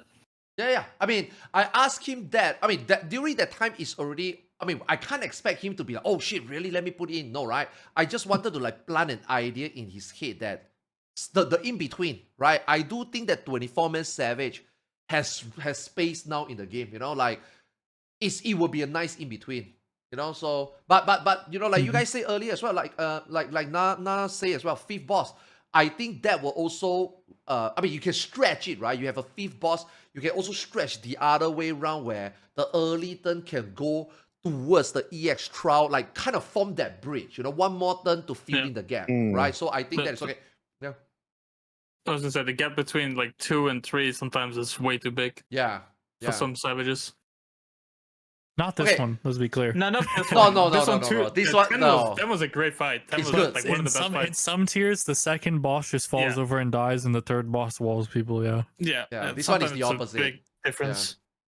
Okay, before we go into ultimate, Savage, all these things that you guys say for Savage, 100%. Like, I think it's more about filling in the gap, more Savage, because it's getting either number 1 too stale or number 2 way too. There's no there's something missing in between, or just a 5th boss, something missing at the end, but something's missing. It is as good as it is, but it can be improved. Now, ultimate. I do think ultimate fight as a fight itself, so far, especially DSR and TOP, I think it's perfect. I don't think there's anything they can add in between them. But I want to change the question a little bit. Do you guys think a 3rd ultimate will completely be too much or destroy the community, especially the PF community? So Yoshi P commented on this like earlier on in Stormblood, or towards the end of Stormblood. I don't know if you ever caught that. Like the original plan in Stormblood was to release 3 ultimates, and in an interview, the stated reason was that people felt like there was too much content that they would never be able to get through in time before like the next expansion if ultimates were released that rapidly. So unfortunately, I don't know if 3 ultimates will ever be in the cards for us, but I think 2 and like something like a 24-man Savage or a 48-man Savage and stuff is the perfect middle ground, probably. So actually, do you world first players, guys, even you guys also agree that feel the same, that 3rd might be a little bit too much? No, I want Well, 3rd so for bad. us, I wish no, it was just the but- 3rd. Yeah, I want a 3rd ultimate so bad. For me, 3rd would be too much. I think if they were to do something like that, though, I think maybe it would be like, again, I'm looking at it from the broader perspective of, obviously an ultimate fight takes a lot of resources to get it to be as good as they have been doing them. So if they were to invest even more resources when it is a bit of a niche thing, right? Like, it's epic, I love it. If ultimates did not exist in the game, I would not like the game as much as I do. So I don't think they should change that. But if they were to add something else, which is, you know, a boss fight, 8-man, you know, not 24 or anything like that, maybe then I would look at doing a step between Savage and Ultimate. Like an ultimate fight that, let's say on average now, ultimate fights take people like 6 days or so, let's say, to clear, like the top teams I'm in. Then doing something in between where it was like more like a 3-day boss. Maybe, you know, listen, I'm going to throw it out there. I'm going to say the buzzword. Maybe with a checkpoint in the middle. You know, I don't know. I said it. Something that is a little bit more digestible by people, because it can't be daunting to do an 18-minute fight, let's say, flawless. So if there is anything to be done there, I would not expect them to do a 3rd full-fledged, full hardcore ultimate fight. Something in between to maybe, for the people that are not quite there, I don't know. But I mean, no. It's a good example. Like, I think the middle ground for a lot of ultimate raiders is that, like Suki says, right, would love a 3rd ultimate, but let's be also realistic. Like Roger says, if all 3 ultimate are full-fledged DSR type of difficulty, that's too much. But let's just say we get DSR, and then an ooh. You know, that could. Yeah. Ooh, you know, that would like a 2.5, right? That would actually make people feel that, that would be a good middle ground, What if? I actually like Rob's idea with the checkpoint ultimate, like to make a third ultimate but add a checkpoint. Yeah, that's so what it's not DSL hard. was. I can't. Sorry, go So on. I wouldn't say that's what GSR was. Like a little checkpoint halfway, like 9 minutes to fight. Yeah. What if Like instead that's of actually the not a third bad idea. I ultimate- never thought of something like that. What if instead of the third ultimate, we get 48-man Savage? Yo, That's what I Zach, said. That's what I want. perfect timing for me to slide this one last thing in. Slide in. Yo, so let's just say Zep, right? You know, when you plan for the 48 man, right? Zep, obviously you're gonna be the leader, right? Is that team gonna be called Echo? No. I don't think so. Have a more community thing, so Yeah. Echo and friends, yeah. Echo and no, most likely not. Yeah, it'd be more of a community. It's a community event for the event, right? I don't know if we Oh. can just get 48 bozos together and call them Echo and not have someone get us in trouble. Yeah. No. I'm okay to not call it that. Listen, if you want, we can call it Gecko. I'm fine with that. Gecko by Echo. Let's go. Oh yeah, before we move too far past the topic, isn't it? The more I think about it, the more I think how crazy it is that they have not done a 24-man like Extreme or Savage yet. Isn't it kind of crazy how you'd think making like a second difficulty of something would not require as much like assets and such, right? Doesn't that seem like a big like opportunity they're missing there? Yeah. It's weird because they went for the extreme one, which is like 48 man. They didn't even look at the 24 man. 24-man second difficulty, whatever you want to call it, seems like such like an obvious thing to go for that would not take that much resources. That's That why I I'm kind brought of it up. surprised they haven't done it. That's why I brought it up, and I'm more surprised that his answer was just, wow, I never really think about that. But you know what? In the future, I'm like, what the fuck? How is that not? It's just natural, right? It's a natural process, right? 4-man, 4-man Savage. 8-man into Ultimate. But somehow the 24-man, given how the myth of Eorzea, they made it so easy, it never made them thought about it, Yeah, that's what I was gonna say. When we were talking about like content being too hard and too easy lately for some things, like 24-mans have also become too much of a pushover as well. Like especially the latest one, it's not fun.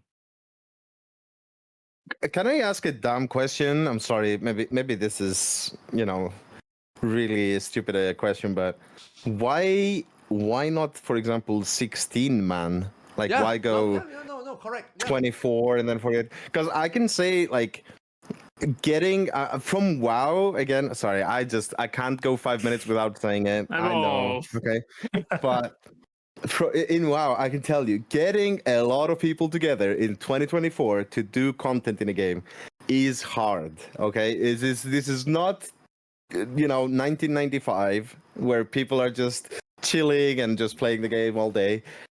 It's 2024. Aiming to get like 48 people, I mean, you can do it once, but that's it, right? Yeah. So if they want to create content that more people do, but they want to have a bit more epicness, more people, I don't know. I mean, there is a number in between. Yeah, it's the same when in WoW, in WoW, a lot of people saying 20-man mythic is too much to get 20 people, and that's kind of true. And then everyone is saying, let's go 10-man. And I'm like, hold on. You could also, but some people say, oh, that's too little. Guys, there is numbers in between as well, right? Like you can go 15. 15 maybe is a more reasonable in between. So, I don't know. I feel like, I mean, there is room there. I just don't know why it's become maybe a thing in people's heads because they've seen this before. But I would personally think that getting, for example, 2 statics, be like, hey, we like each other, or let's just get together and do this 16-man content, is a lot easier than getting 3 or 4, 5, 6. Like that's a lot of people. It's for sure hard, and I do want to like shout out Kana for like the last 40-man he put together. Like he's the leader of V2 Group 3, and like he did a lot of work into making sure everyone's there. And 48 people is not easy to gather, right? So yeah, like I do want to shout him out for that. Not easy. can't believe when I was doing that, the 48-man Savage with like just a friend, like my friends or whatever, my 48 best friends. I can't believe how many days we lost to 47 out of 48 not being able to enter the instance. That happened to us too. The amount of hours we sit there, 47 out of 48. Yeah, it was crazy. But I mean, it's not crazy, Roger. People. It is not crazy. Like 16 men, 2 full party, or even 12 men, 3 light party. Yeah, these are the things that they 10 should man. consider. Yeah, in 14. Yeah, 3 light parties. I didn't even think about that. yeah. In between, right? But because our game is so what is the word? Formulaic. Yeah. Yeah. Formulaic. So we know that it's too much for the developer to think too much out of the box when they can't even haven't do a 24-man yet. So it's natural that we just think that 24-man is first. If they do that, then I think 16-man, 12-man can be considered. But I mean, or just like right now, just think about it. I mean, yeah, that will work. Yeah. I hope with Yoshi's latest like statements about them wanting to focus more on what they want to make and not what the community really wants of them. I hope it pushes them more in the direction of trying new things, even if it fails. Like Diadem back in the day, they're just throwing stuff at the wall and hope it sticks. Agree. Yeah. All right, man. Yo, guys, thanks so much, man. That is like what 3, almost 3 hours still. Thanks so much, Almost man, 3. everyone. 2.5. Yeah. Yeah, thanks. This is my first time. I hope I didn't fuck up, which I probably did, and probably yapped too much. But thank you, Roger, for sharing the yapping. Dilute it a little, so I appreciate it. But man, it's really nice having you guys on for my first first show, man. I really appreciate it. Thank you so much, man, all of you. Yeah, I hope that covers everything. For inviting us. Thank you for having us. Yep. Yeah, we all love talking about the game, so we're always down to talk about stuff like this. Yeah, thanks a lot, man. This is way more than I expected and want. So I really appreciate it. Any last minute shout out, like going down the list, any last words for yourself or for the community or for the team? Yeah, you guys can start off. Shout out to all the Fizz Rains out there, the bros, the homies. I thought you said the bros, the hoes for a second. No, the homies. Oh, shout out to the bros and the hoes. Real talk. No, but no, just shout out to the community. Honestly, I'm very excited to see how the launch and everything goes. I'm excited to log in. If only we didn't have the beta tests, man. I really want to see how this the new expansion goes. So, shout out to Square Enix. Thank you for doing this continuous great work, and looking forward to the bosses. I'm very excited to see what they've cooked up.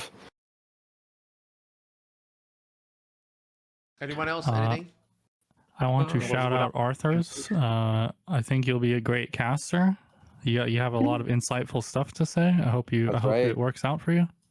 You've always been like one of my top picks for someone I would want casting something. So I hope it works out for you. I think you'll be really good at it. Yo, that means a lot to me, man. Thanks a lot. Yeah. Also, I just want to thank you, Arthars, for having us here. Even before you knew the Echo thing, you still wanted us on your show for the first time. So it's very, it's a big honor for you to actually think of us. So thank you for that. I really appreciate that. Yeah, I do want to remind everyone we are streaming all tomorrow with the Extreme Trials. So everyone should come tune in to one of our streams. I think pretty much all of us are, if not everyone. Maybe a couple people might not be, but yeah. Shouting out to the rest of the team, just everyone's come tune in tomorrow. We're looking forward to doing this new expansion. Also, hit us up if you have gold certificates. I think Pawn, you guys know Pawn Rocket? Chibi? Oh yeah, I saw. Ah, okay, good. Yeah. And crafters, possibly. If any big crafters are watching, and you're on Chaos, so any. We never talked about the crafting situation, but oh man. Oh, I hate that they went back to what they did with 6.2. Why? Why did they have to do this again? That's another hour right there, just complaining about that shit. Oh, Yeah, one last thing that I forgot, Roger. Before I let you go. Ahead. You know Mogtalk, right? Yeah, of course. So that now, I mean, Mogtalk has always been doing the Road to World First coverage, right? And because this time, for this one-time special occurrence, with this announcement that you guys are also covering it, I just gotta ask it. I don't even know how to piece it properly, but I think you know where I'm coming from. Is there like an opportunity for like a collaboration, you know, Echo, Mogtalk, you know what I mean? Because he done a lot in the community, and I think that is also one of the feedback that, you know, ever since the announcement, I think a lot of community wants to know. Yeah. Yeah, I mean, obviously, when we were like you were surprised, let's say, so we kept it quite under the wraps about this whole thing.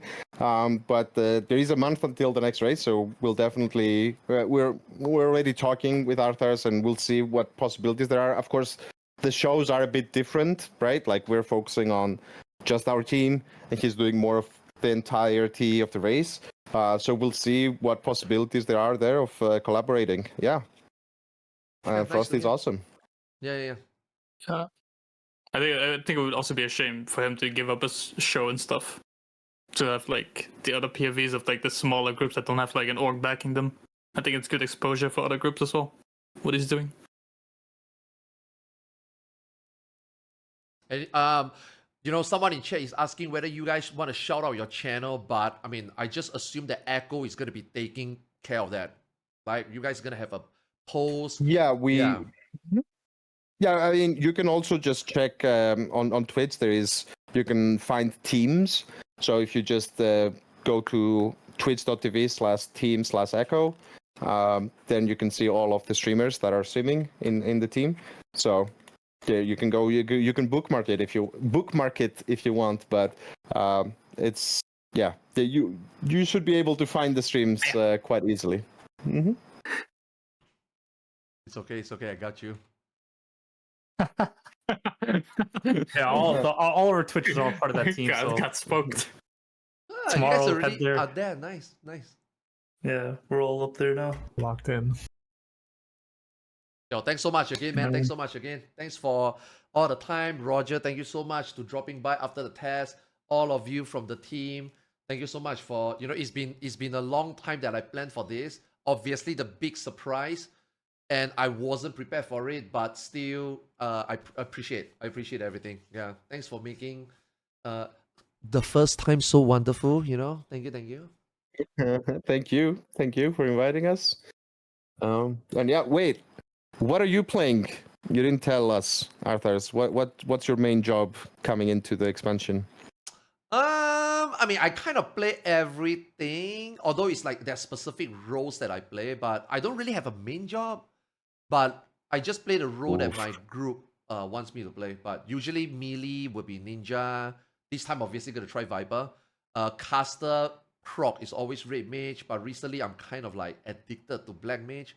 I would like to trade Picto as well. So I'm kind of like all over the place, depending on what the group needs me. Yeah. We need to wipe black mates out of that list, but the rest sounds good. Hey, how about you draw some pictures? Come on, Picto, new stuff, right? Just please, no black mates. Come on, Arthars. Yeah. I will. I will try, definitely. Tomorrow onwards, man. Like tomorrow onwards, I can't wait. Like ever since the media tour, I've been like, can't wait to play 7.0. So I'm really happy that we are this close, you know. And I think everybody is as well, right? So tomorrow is gonna be a lot of things going on. Too many things to prepare before we can start. You know, I mean, I think start of expansion is troublesome, right? You are not really playing, you are just preparing, right? But at the end, it will be we start. I can't wait to see you guys start the EX trial as well. 12 hours into to do the EX. Yeah, that will be quite a spectacle. Can't wait. Wow. All right, man, guys. Thanks so much, man. Yeah. I think thanks everyone. Yeah. Call it here, man. Everybody say goodbye. Thank you so much. Bye-bye. Bye. Okay, I did not prepare an ending transition, so. Uh-oh. Shoot again. Uh-oh. Show this Outro. one, I guess. To the left.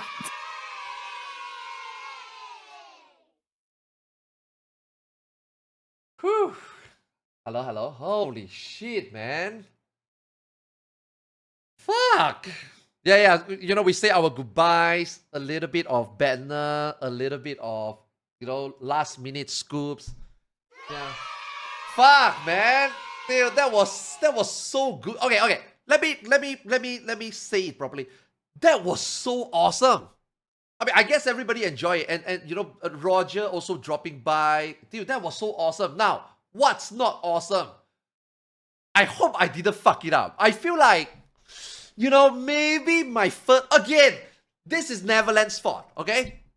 My first show is supposed to be... I have no fucking idea what I'm doing. We get a whole team here. It's Neverland. It's a bunch of friends. We chit-chat. First podcast, testing podcast, whatever, right? Fucks up. Next time, do better, right? But the fact that it turns into Echo, and then I got no experience in podcasting, and then I invited the entire group, I feel like it's very difficult for me to manage. And because I don't know what is like the pacing, right? To ask questions for a group, how much time to give. Maybe I interrupted a lot more. I mean, that's gonna be in the YouTube. People is gonna be like shitting on me. Oh my god, you talk too much. Oh my god, you keep cutting, you know. Oh my god, we wish we can hear more about. You know, I get it. But that is the not so good part, you know. But fuck, man, it was such a good experience. So probably, I guess it's the best way to start, you know what I mean? That is such a wonderful experience though. And I think after this experience, I think the next one will be easier. The next one will be too easy. Let's just say the next one I get Xeno on, it will be too easy. I feel that I beat the big boss. You know what I mean? I feel like I defeated I cleared Podcast Ultimate on my first lockout, you know? But fuck, that was really good, man. Sheesh.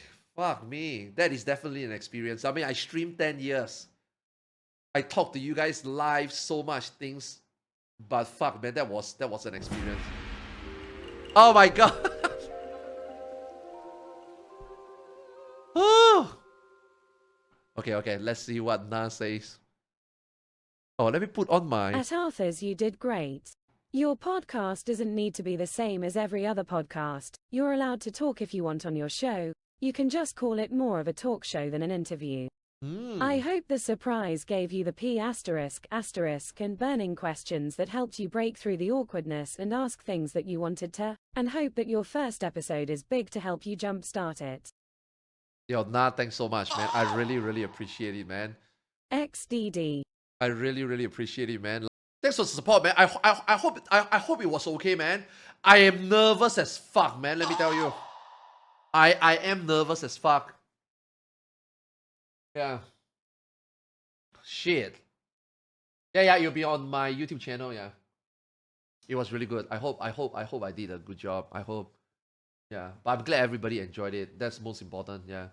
All the things that I do wrong I can improve on, but the fact that we got them on, yeah. Everybody enjoyed it. Yeah, I think can't ask for a better first show, you know, yeah. Yeah, good first pull, yeah.